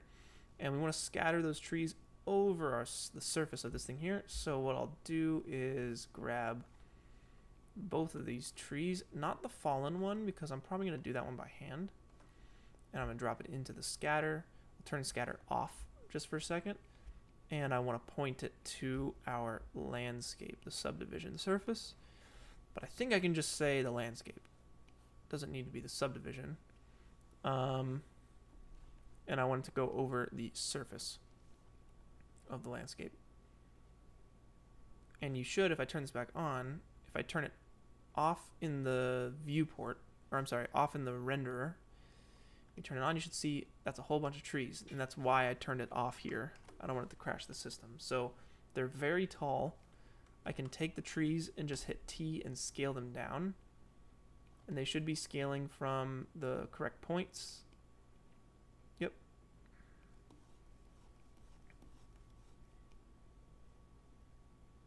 And the best thing about this is we get to use a random effector inside of Cinema's different effectors and stuff. You can use that with Octane. So I'm just going to grab a quick random effector. And you have to do it manually. You have to apply it. Boom. So now I'm going to rotate. Let's see. We're going to mess with the rotation. Rotation. Yeah, should be 360 on X and like 30 and 30. Or maybe 20 and 20 for the rest. And there's way too many. There's way too many. So what I'm going to do is go to distribution count. We'll go 100. Something like that. And we can actually take the position and use a noise map here. We can use C4D noise. It's better anyway. We'll use C4D noise. And if we just crank the contrast to 100, we can see what's going on. And we should be able to... let's see. I wonder what's the best way to do this. Can we scale this down? I wonder why it's not updating. You should be able to adjust. Maybe we have to have more trees to see what's going on. So I will turn this on in the renderer so we can see what's happening with these trees.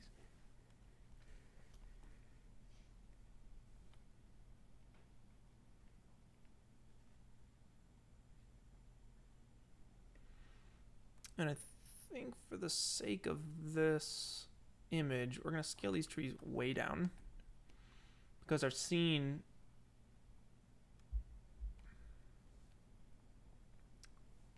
we're cheating the scale of our scene, remember?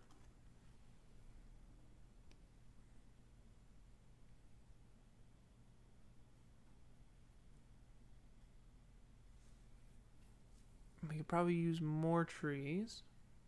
And it doesn't look like the snow is on these things.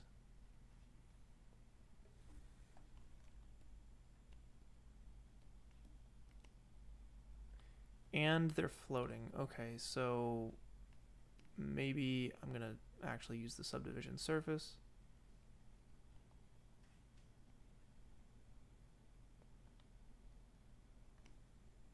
And they're still floating.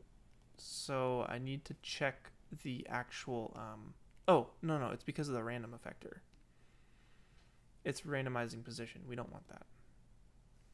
We want scale though, uniform and absolute. So we'll go 0.5, maybe 1.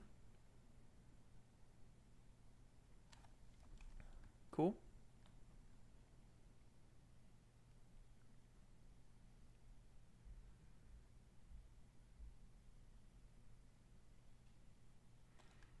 They're looking pretty uniform and thin.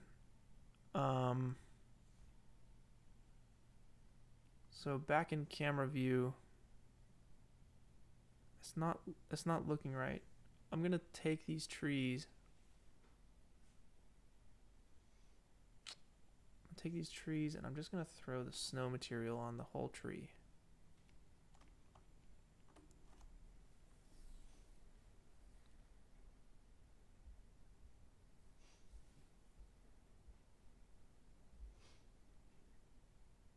That doesn't feel right to me though.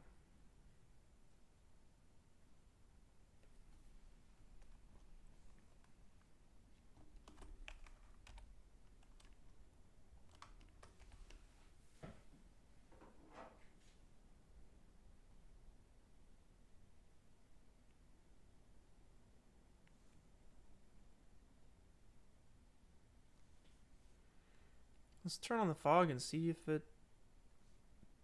it's looking like anything.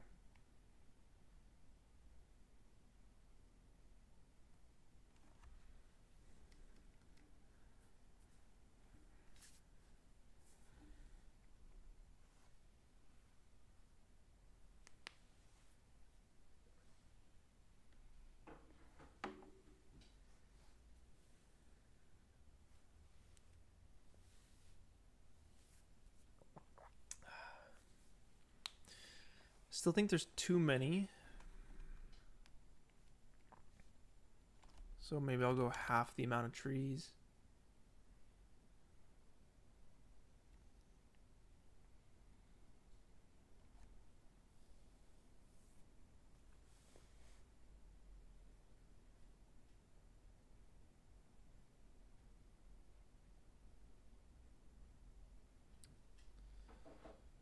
Is it gonna crash?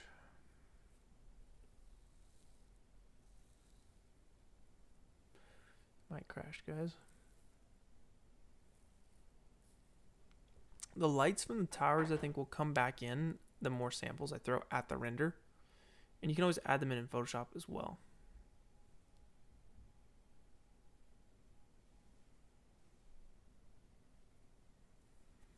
Hey.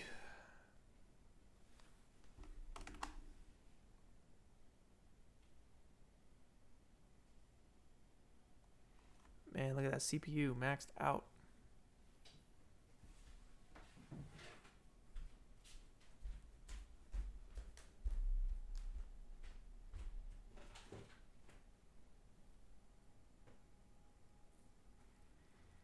I don't know. Should we hang in? See what happens? Maybe go to bridge. Whew.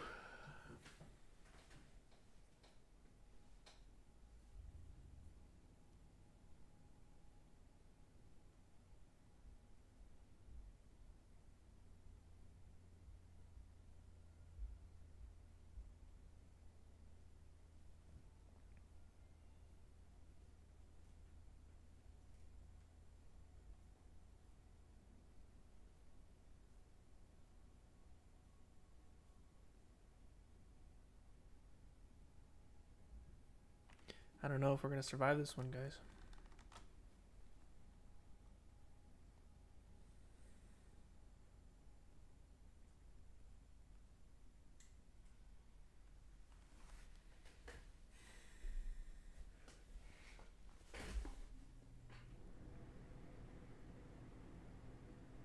Yeah, Forester would have really come in handy for this.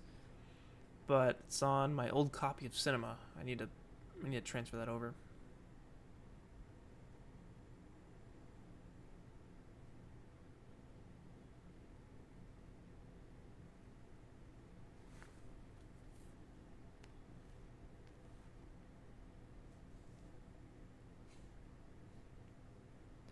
So, it looks like there's a lot of things we can do here.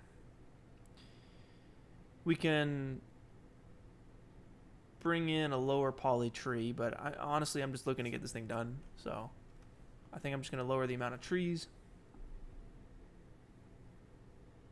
and render something so we can color correct it in Lightroom and finish it up in Photoshop. And then we'll get on to that weekly challenge, guys.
I'm just going to adjust the seed of this so we can have something where there's not a tree just like right in front.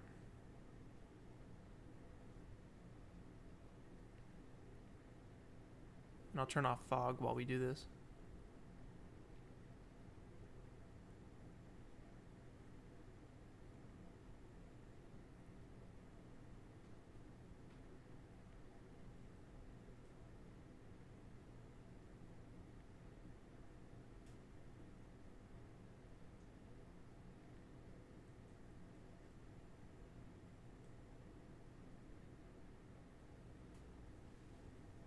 That's not bad.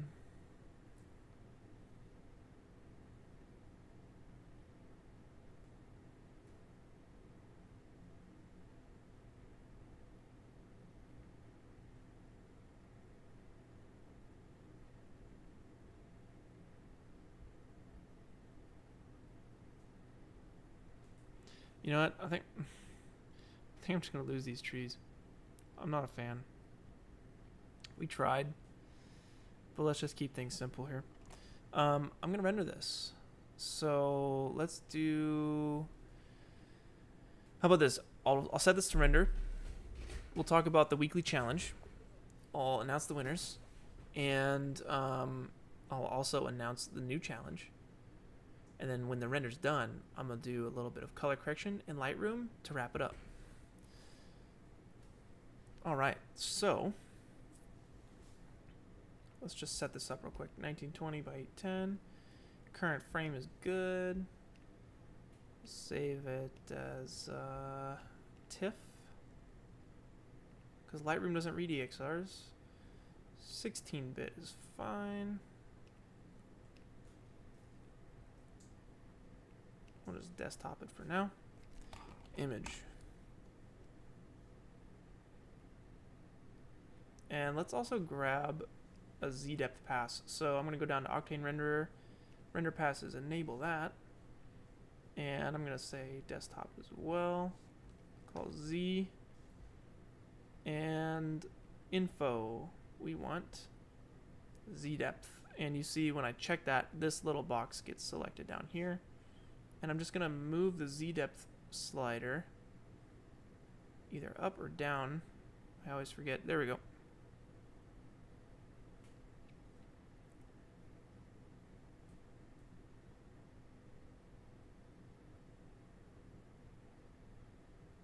Boom, that's good.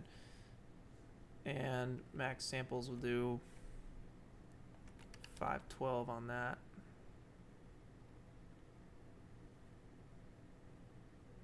Cool. All right, so we got our Z-depth pass going. Now let's just make sure 1,000 samples. Yep. Adaptive sampling is on. Awesome. Sweet. Okay, so let's turn the fog back on.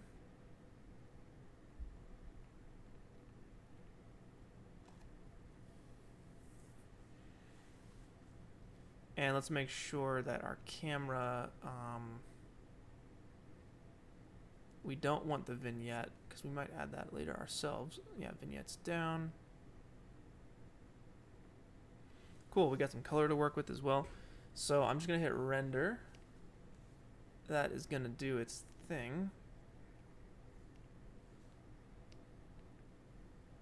Super widescreen. All right, now while this renders here, I want to talk to you guys about the weekly challenge. So this week's weekly challenge was ramen noodles, and we got some really interesting results, some awesome submissions. This one was tough, actually. The noodles got a lot of people, but a lot of you guys got the noodles right, and I saw you guys working at it in the Discord server, trying to get that right look, get the right shape of the noodles.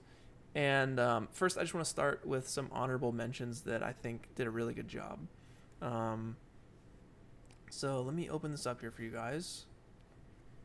And then once I announce the winners here, we'll announce the new weekly challenge for you guys. And if you hadn't done one, then I suggest that you jump in and give it a shot, because I think they're very, very fun. Okay. Let's pull this up. ramen noodles. Honorable mentions. First up, we got for 11 with an honorable mention here. I think this is really fun. I like the shape of your noodles. You got the subsurface scattering going on this.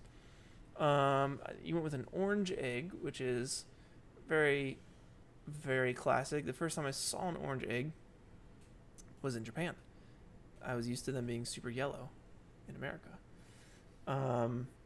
So that's a nice little touch there. And yeah, I think the noodles, this was nice. It looks like you did some spline action here, rotated around. Like, this is very similar to how you would make rope. But it's a little too uniform. And I'm missing out on those toppings, you know? There's a lot of toppings that you could have in here that just aren't in here. But I think this is an honorable mention for 11, or for 111. Great job. HG, I think, submitted this one. This is fun. I like the look of this. This almost looks like an ad. I like the colors. It's crazy. It's all over the place. The noodles are flipping and flying. I can't tell that's tomato. Definitely green onion. Got an egg in there. Classic. And the bowl looks angry. It looks mad. Maybe because it's getting tossed. It doesn't want to be tossed. But I thought this was fun. So, honorable mention to HG. Sander Ref. Also with an honorable mention. So close. You were so close. But when I put everything out, laid everything out, yeah, you were just really close. Sander Ref. This is great. I really like it. I don't think there's anything wrong with this. You know, maybe a little bit on the egg yolk might look a little funky. But your meat looks actually really good. And it looks like, yeah, you can see through the broth. You have the little oil layer on top. It's not bad. I think you did a good job on this little spoon, too. And I like your lighting. So I just wanted to give you a little honorable mention. Ice cream paint job is next with umami right here. This looks incredible. It looks incredible, yeah. You got the jalapenos in here. I always love your renders. I think they're very, very nice. Your noodles look really nice too, actually. And your presentation, your color, your lighting is always top notch.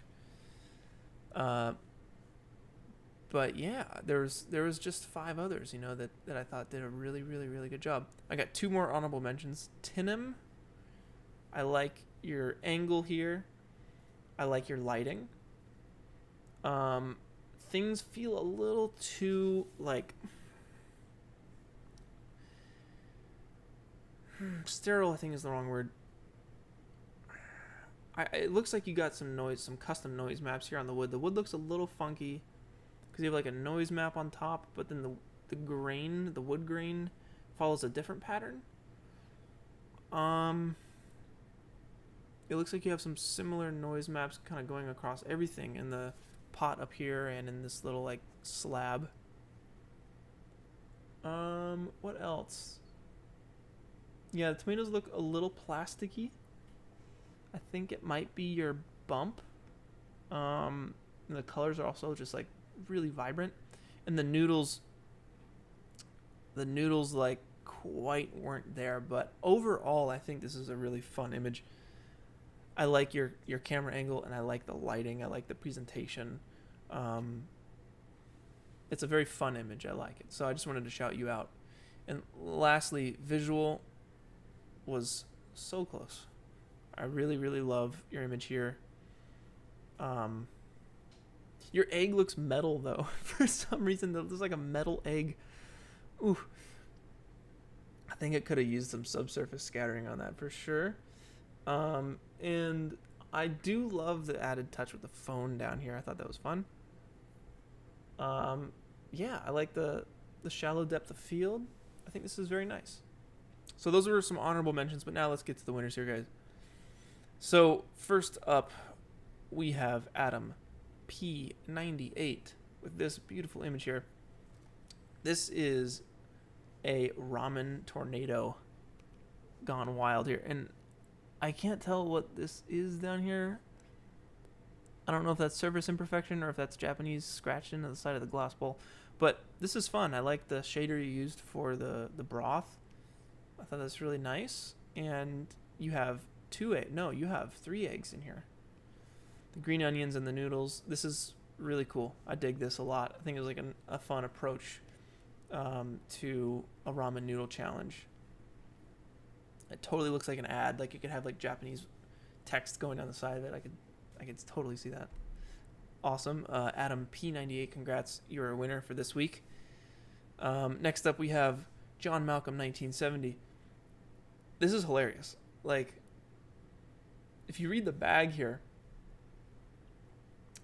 burning death sauce. Put some toilet paper in the fridge for tomorrow. Buckle up and prepare to be able to hear colors and smell time. That's rough. That's really rough. That's spicy. That's very, very spicy. And you went through the trouble of like making this bag labels and everything. And I love your bowl design. Everything about this is really, really well done. Yeah, like, it's just good composition, good lighting.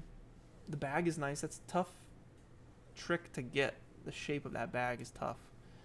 And I think you did a really good job, especially on the packet too. Like, I don't know if you modeled these yourself or, I mean, hopefully you did. You know, it's actually a requirement. But yeah, man, this looks awesome. Congratulations. I love the bowl design again and the spicy soup. I think this is fun. And I can't tell if there's salt on the table, but it looks like it. I don't know, maybe it's part of the marble, but just a great image. John Malcolm 1970, congrats, you are a winner for this week. Next up, Mr. M. This is really, really fun. And I like these like noodle monsters here. One thing though, you have these fireflies. Gotta set the GI clamp to 1. That's how you get rid of those guys. Could have gone with more samples too, but hey, this is a winner for this week. So, I really like the composition. I like the lighting. I like the colors. I like all the stuff you put into the bowl. I think it's really fun. And I love these noodle monsters. I feel like I can bite into them, and that says a lot. You know, I want to be able to eat this thing because that's the whole point. You gotta make some ramen noodles, and if I get hungry and feel like I can eat what I'm looking at, then I mean that should be a winner. So. Congrats. Yeah, just more samples next time. You don't have to, you know, and set the GA clamp to 1. You'll be good for the next one, okay? Good job on the smoke, on the steam. That is definitely something that I think most of you guys didn't do, but Mr. M did. So congrats, Mr. M. You're a winner for this week. Next up, Raven Loop. I think this is my favorite one. You got the noodles down. Like, you really nailed the noodles. The subsurface scattering on the noodles is the best out of all the renders. Your toppings are exactly what I would be putting in my ramen noodles. Yeah, I think that's an orange egg. It's hard to tell. I am colorblind, yes. And you actually got the, like, thick broth with the oil kind of wrapping around here. Congrats. Really good job. Really, really good job, man. This one makes me hungry. I want to go get some Tatsunoya now. Ooh. Great work on this, man. Raven Loop, congrats for winning this week's weekly challenge. Really good job. Last up, guys, we have Sven Gunter. I don't know how to pronounce your name, but congratulations. I like how you sign all of your images as well. This one is just very, very nicely composed. The lighting is really, really nice. It's very simple. And I like the toppings all in here. It's a lot. There's a lot going on, but it's very simple at the same time. The bowl feels heavy. That's what I like about it. Got the yellow egg for sure. You got your green onion, your chasu, and your noodles. They do look a hair plasticky, and I think it could use a little bit of subsurface next time and some steam. Guys, Mr. M with the steam, I think he takes the cake with that for sure. But I really do like this image. It feels like it'd be it's well lit, and you do have some nice surface imperfection on the side of this bowl here. You know, some of it's rough, some of it's not so rough, right? You did a really good job with that. I thought that was really nice. And you got the jalapeno in there. Fantastic work, 7 Gunt. Congratulations. You are a winner for this week's challenge. So those guys will all be posted up on the Discord server in the winners, and you guys will have the role of challenge winner. So you guys can show off your name with some style. So I want to talk about this week's weekly challenge, and if you guys hadn't done one, I highly suggest you do, because they're a lot of fun, and this one is going to be very, very fun. So this was actually a recommendation from Melanie, and I thought it was an awesome idea. So what we're going to do this week is actually, it's going to be something where like you're going to recreate a photo, specifically one of my photos, and you're going to want to recreate that photo as well as you can, right? So on my website, if you guys go to noisegrainandlight.com, I have a whole bunch of photos on here, and you guys probably know that I have this website. I've been talking about it a whole lot, but I have all these photos from around the world. Some are taken on film, some are taken on a digital camera, but what I want you guys to do is go through the site here and find an image that you like and recreate it in CG. And there's simple stuff, there's difficult stuff. You can choose whatever level you guys want to challenge yourselves to. Like this bathroom one could be a lot of fun. This one here could be a lot of fun as well, you know? It just matters kind of what your style is and what you guys want to push and challenge yourselves to do. But I'm very excited to see what you guys can create. So basically, again, I want you guys to go to my website, noisegrainandlight.com, pick an image that resonates with you, that challenges you, and recreate it in CG. Now, the closest you guys can get to the original image, very nice. But if you guys want to take some creative liberties on it as well, don't go too off the wall, but try and match the image.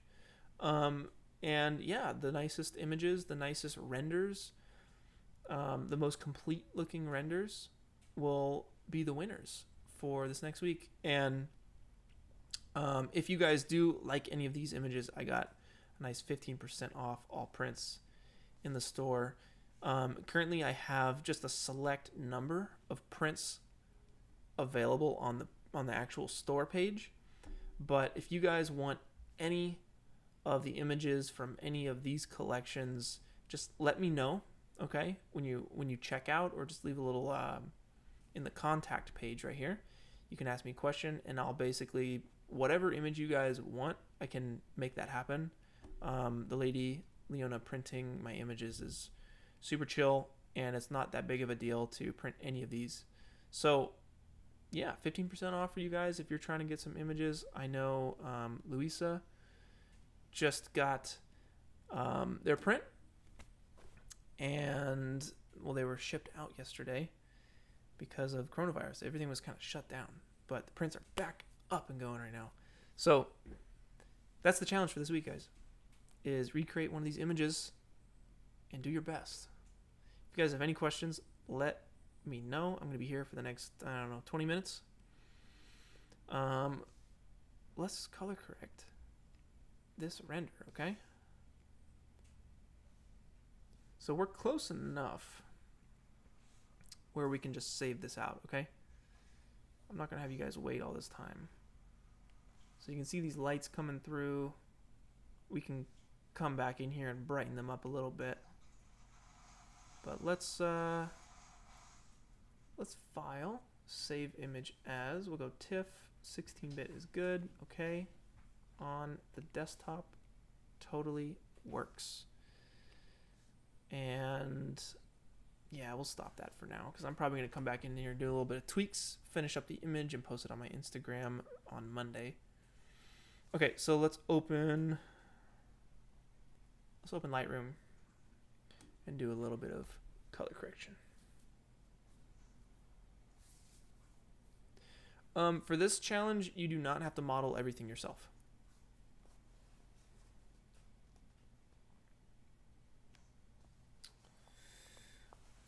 right, so let us grab an image. I always find Lightroom a little confusing.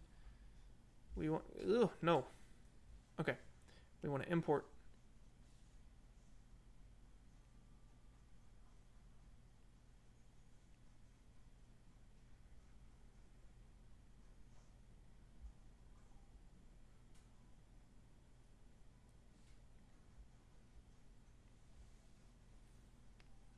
Here we go. I'm going to import this one image. Import. Boom. And we want to develop. But first, hey, it's pretty close, huh? First, let's get rid of the little render bit, and maybe we'll just do this in Photoshop because we're here and you can do everything in Photoshop. So let me just select this. We'll unlock that. Control D to deselect, and if you hold Shift backspace, you'll be prompted with this fill box.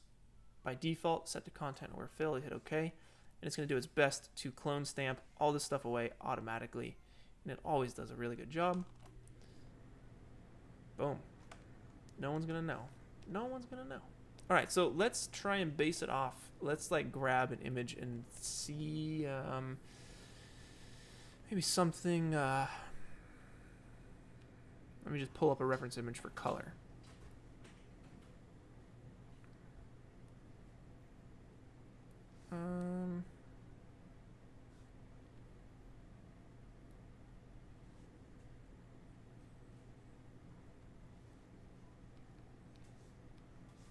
This one's not bad. Oh, I can't even download from my own website. That's the point. They don't want people stealing the images. Okay.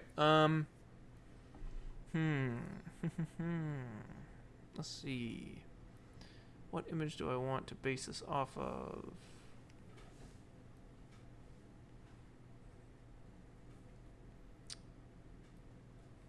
Two seconds while I navigate the computer here.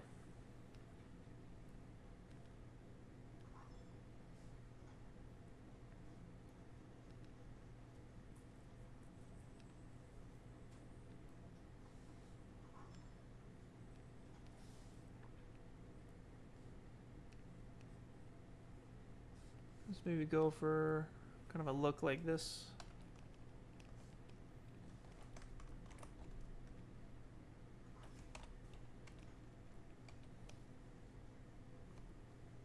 So what we can do is actually, let me open PureRef. It's going to be the best.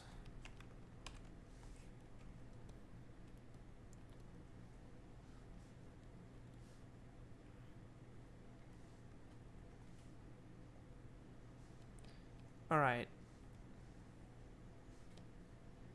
So let me fix a couple things here. Let me zoom in. Just hitting Z. And this is clearly not fixed to the ground, so I think the quickest way to deal with that is to just grab a small brush, make a new layer.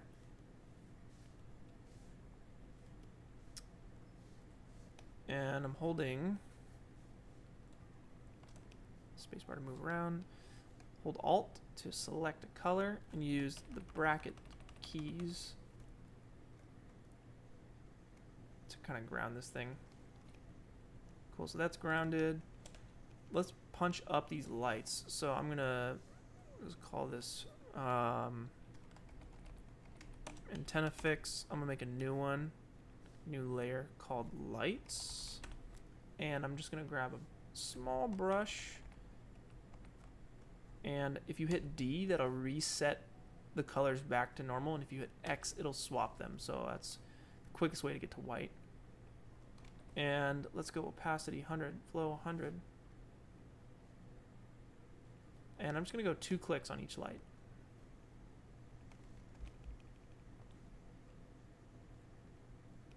And maybe the higher we go, we'll do 1 click. B for the brush.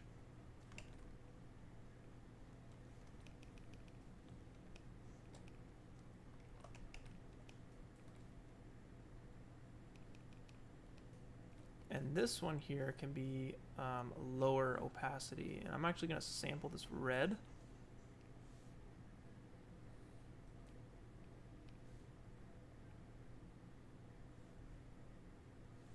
We'll make it a bit brighter.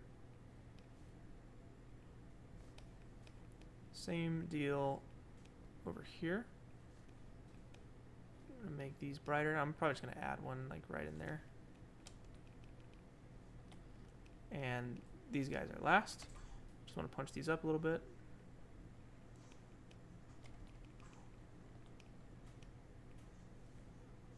Just a little something to make those pop a little bit more.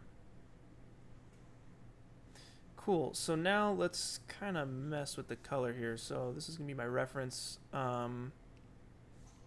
Let's grab this. I'm gonna hit Control-Shift-A. That'll open Adobe Camera Raw, and that's what I'll use to color correct this. And it's very similar to how Lightroom is set up. So maybe the exposure can come down. The vibrance can come up.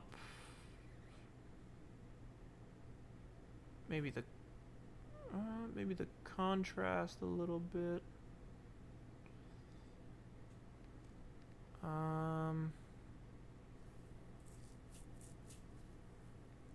Let's see.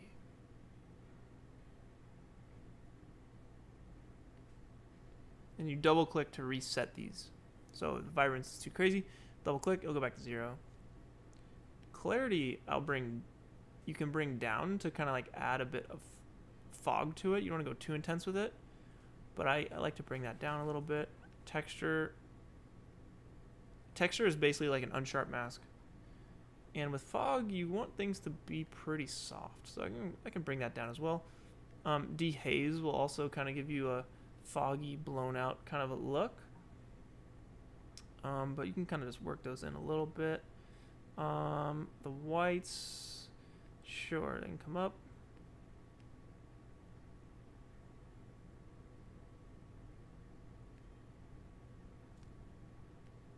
Tint. It'd be nice to go a little green on this, just a hair.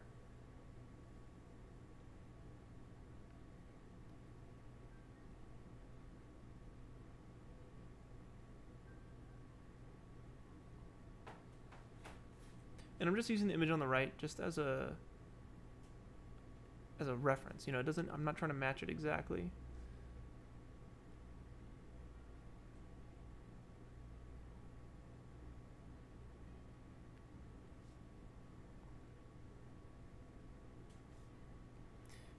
We can add, let's see, under effects we can add a vignette. But I think what I might do is, you see here it's vignetting up in the sky, and I don't really want that.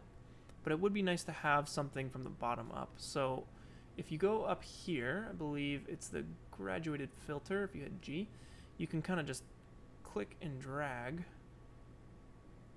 And by default, it does stuff. I don't know why. So I'm going to undo the stuff it's doing by double clicking. And then I could just bring the exposure down for that section. Or rather, let's see if I can maybe bring the blacks down. Or the shadows.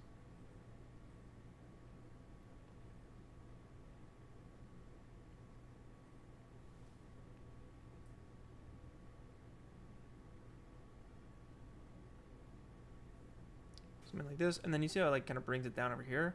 I want that to shine through, so we can bring up the whites.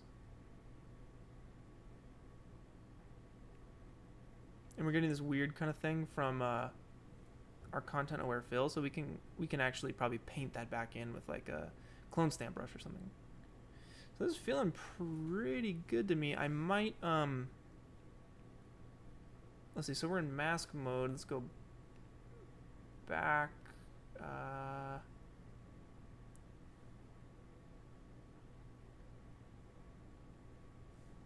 Yeah, I think we just click any one of these other tools to get out of mask mode. I want to make things a little bit more on the green side.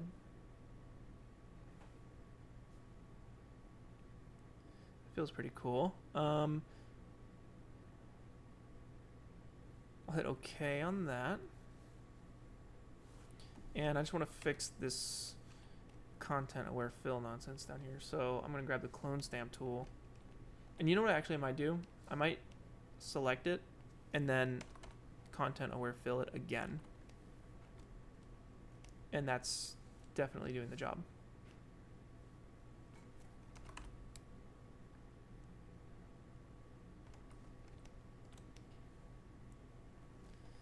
Cool. Okay, so now what we could do is maybe add a little bit of bloom. So I'm going to duplicate this by hitting Control J. I'll move it to the top. And let's see. I'm gonna hit Control L for levels, and oh man, that looks cool.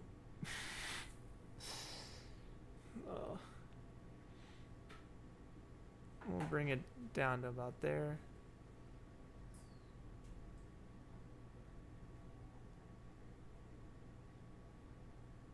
And I'm just going to use this as a mask.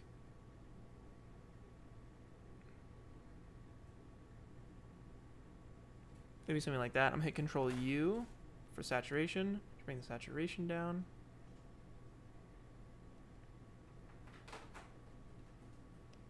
Control L again.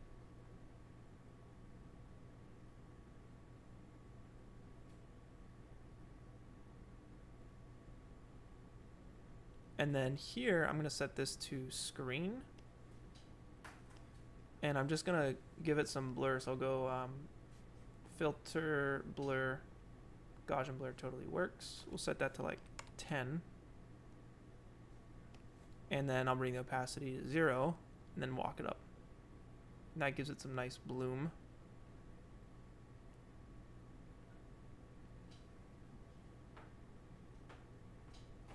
Now, if you want these going off into the distance, you can select your original layer right here. Grab the paint tool. I'm gonna actually, instead of the paint tool, I'm gonna grab, the paintbrush. I'm gonna grab the clone stamp tool. Large brush. Right click. Make sure your hardness is at 0. And with the original image selected, I'm actually gonna make a duplicate. Or sorry, I'm gonna make a new layer. I'll call this fog. Now with the original image selected, I'm gonna choose a point. Let's say with the clone stamp selected, let's say here, we want to sample this section. It's a little darker, but we can adjust that later. I'll choose the fog layer and I'll paint onto the fog layer. Make sure your opacity, set your opacity to like 50. And you can see that this will just kind of disappear off into the fog. But you get that little top strip there, and that's because you started a little higher. So if let's say I sampled this section, the house, I'm going to be painting the house right there, right? But if I sample, like, say, the top of this, there's only so far, that only goes so far, right? So that means that the image ends right there. I'm trying to give you guys the best example possible. If I select that point, the image ends right there. So you just want to make sure that's not happening when you're up here. So make sure you just kind of select a point that's a little lower, and it all starts from where you start. You can see the plus sign, all right? And you can see the top, yeah, what's the best way to explain this? Just make sure you're actually painting properly. And I'm covering that up. You can see how it's a little darker. So I'm going to take the fog layer, Control L, and just brighten that up a little bit. And then make sure your lights stay on. because then that light can still shine through even though you don't see the top of it.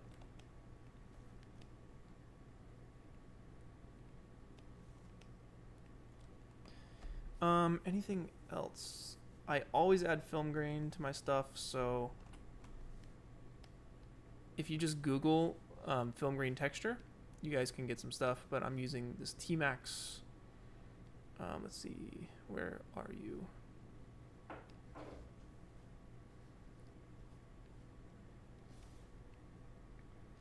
T-Max 100, and we'll scale this up.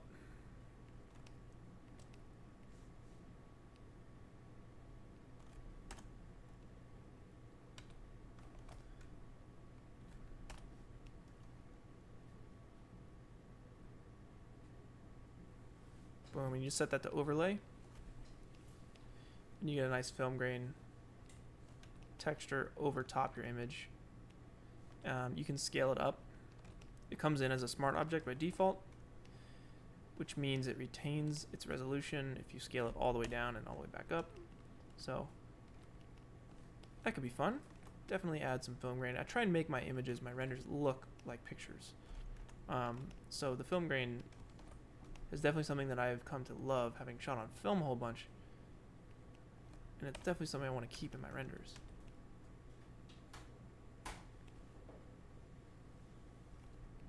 I might flip this.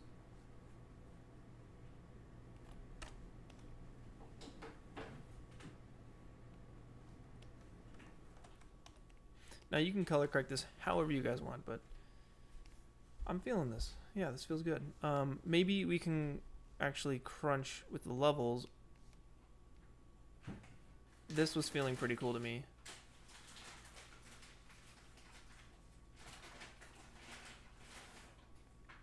But it's way too blue, so I think I need to use, let's see, a hue saturation, and just bring the saturation down a little bit. So either one, like this one or this one, I think they both feel pretty sweet.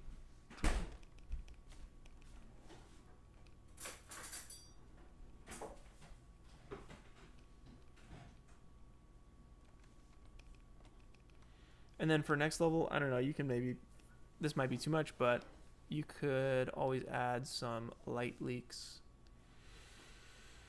to the scene here. Like this one.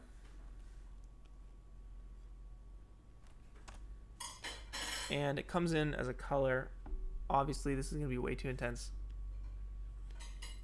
when we lay it out, but if we set it to like, you can scrub through here and find one that works for you, but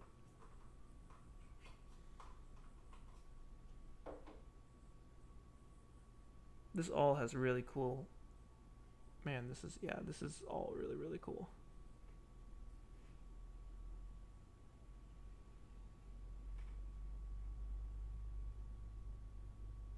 And you can change the color of it with by hitting Control U. So Control U, and then you can do a hue shift on it. And why it's not updating, I have no idea.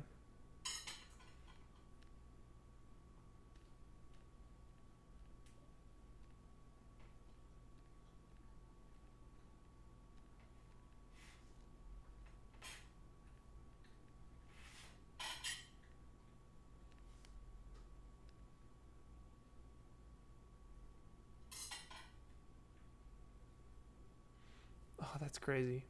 Yeah, that's fun.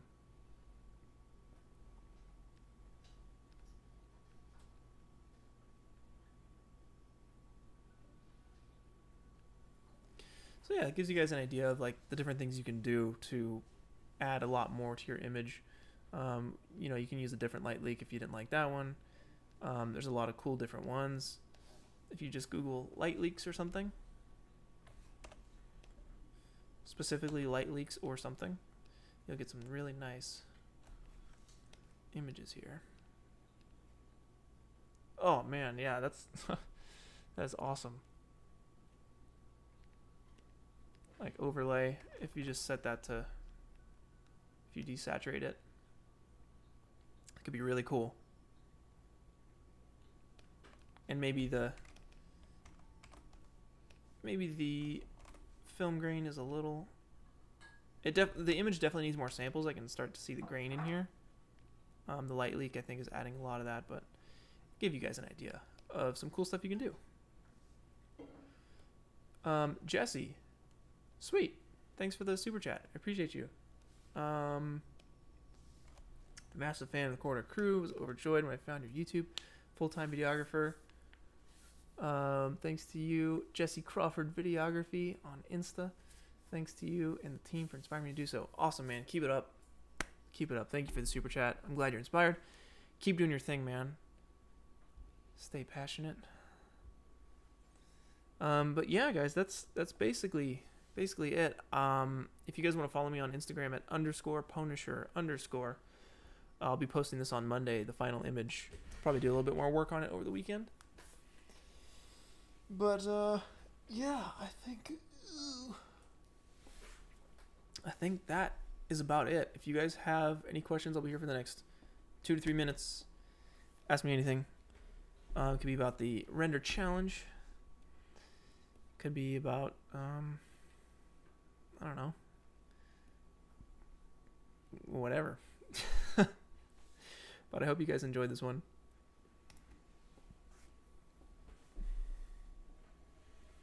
Yeah, Christian, I don't use Photoshop too much. But it was something I learned a long time ago. So I kept those small little pieces of information with me, and they have definitely helped out in my career. So yeah, I mean, Photoshop is definitely one of those programs that I'll be using forever. So why not learn it, you know? What's this thing on my hand? This is for my tablet here. So the oil on my hand doesn't kind of deteriorate the Wacom tablet. And it also allows my hand to glide across the surface very easily. Sometimes it might stick, like if you are a little sweaty or something or whatever. So this helps with gliding across the tablet very smoothly. Hey, I'm glad you guys enjoy the environments. They're my favorite, honestly. That and like detail texturing stuff, and comping CG, live action CG stuff into live action plates.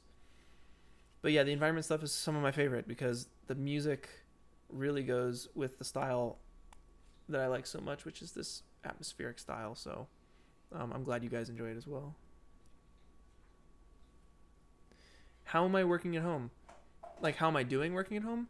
I love it. I love it so much. It's very peaceful. I can focus a whole lot. I get to spend more time with my girlfriend. We get to go out on beautiful walks. Like, it really, really, really, really is the best. I love it so much. Yeah, it's fun. Any other questions? Do I develop my own film? No, not yet. But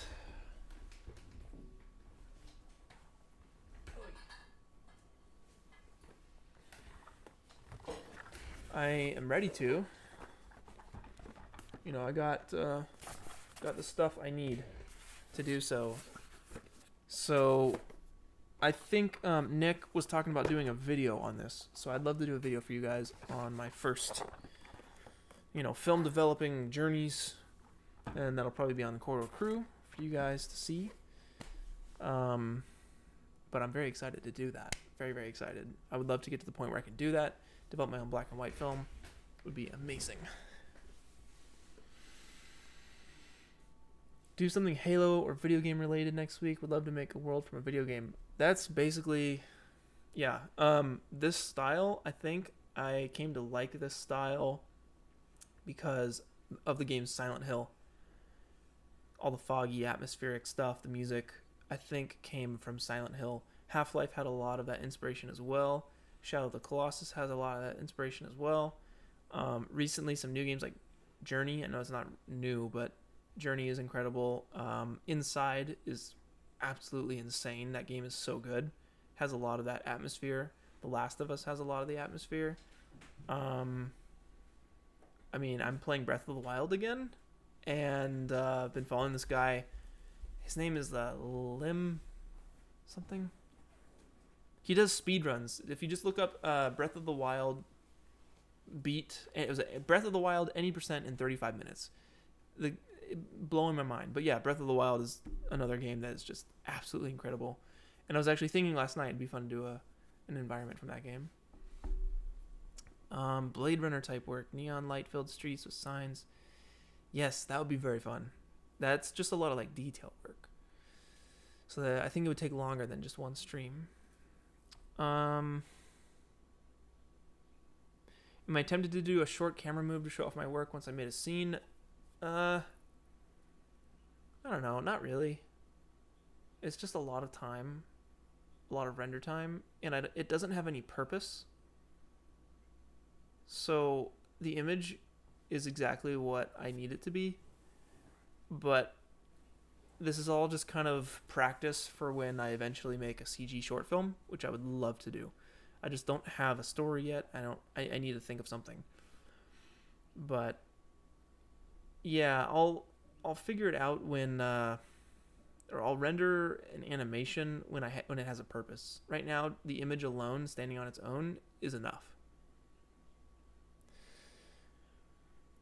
Have I watched Debs yet? No, I have not. I would love to. Thanks for the domino comment, Gary. Appreciate it.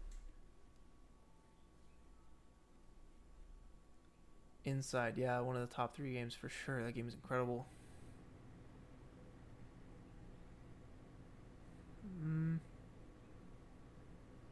I'm glad the stream made your day, Zalumi. That makes me very happy. You suffered through a psychology presentation and needed this chill time to get inspired and creative. Yes, that is what this is all about. Like, it doesn't matter what program or what project you're working on. This time is for everyone to like work on their thing. So if I can help you guys do that in any way, then this is a success. Thanks, Jamie. Thank you. Yeah, guys, I think that's it. I'm gonna bounce out of here. Do join the weekly challenge this week. Again, if you guys don't know, you got to head over to noisegrainandlight.com. That is my photography website where I post all my photography work. And render an image from any one of these images. Just make one of these things, all right? Get creating, have fun. The details of the actual challenge will be in the Discord server under weekly challenge.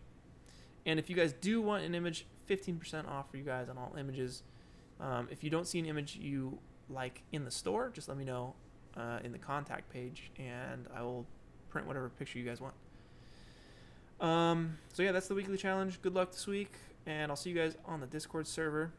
In the meantime, and look out for the final render on my Instagram _pwnisher_. If you guys like this video, then leave a comment or something, or subscribe if you're not subscribed already. And I'll see you guys next week. So have a good one. Stay safe, stay healthy. I'll see you guys later. Peace.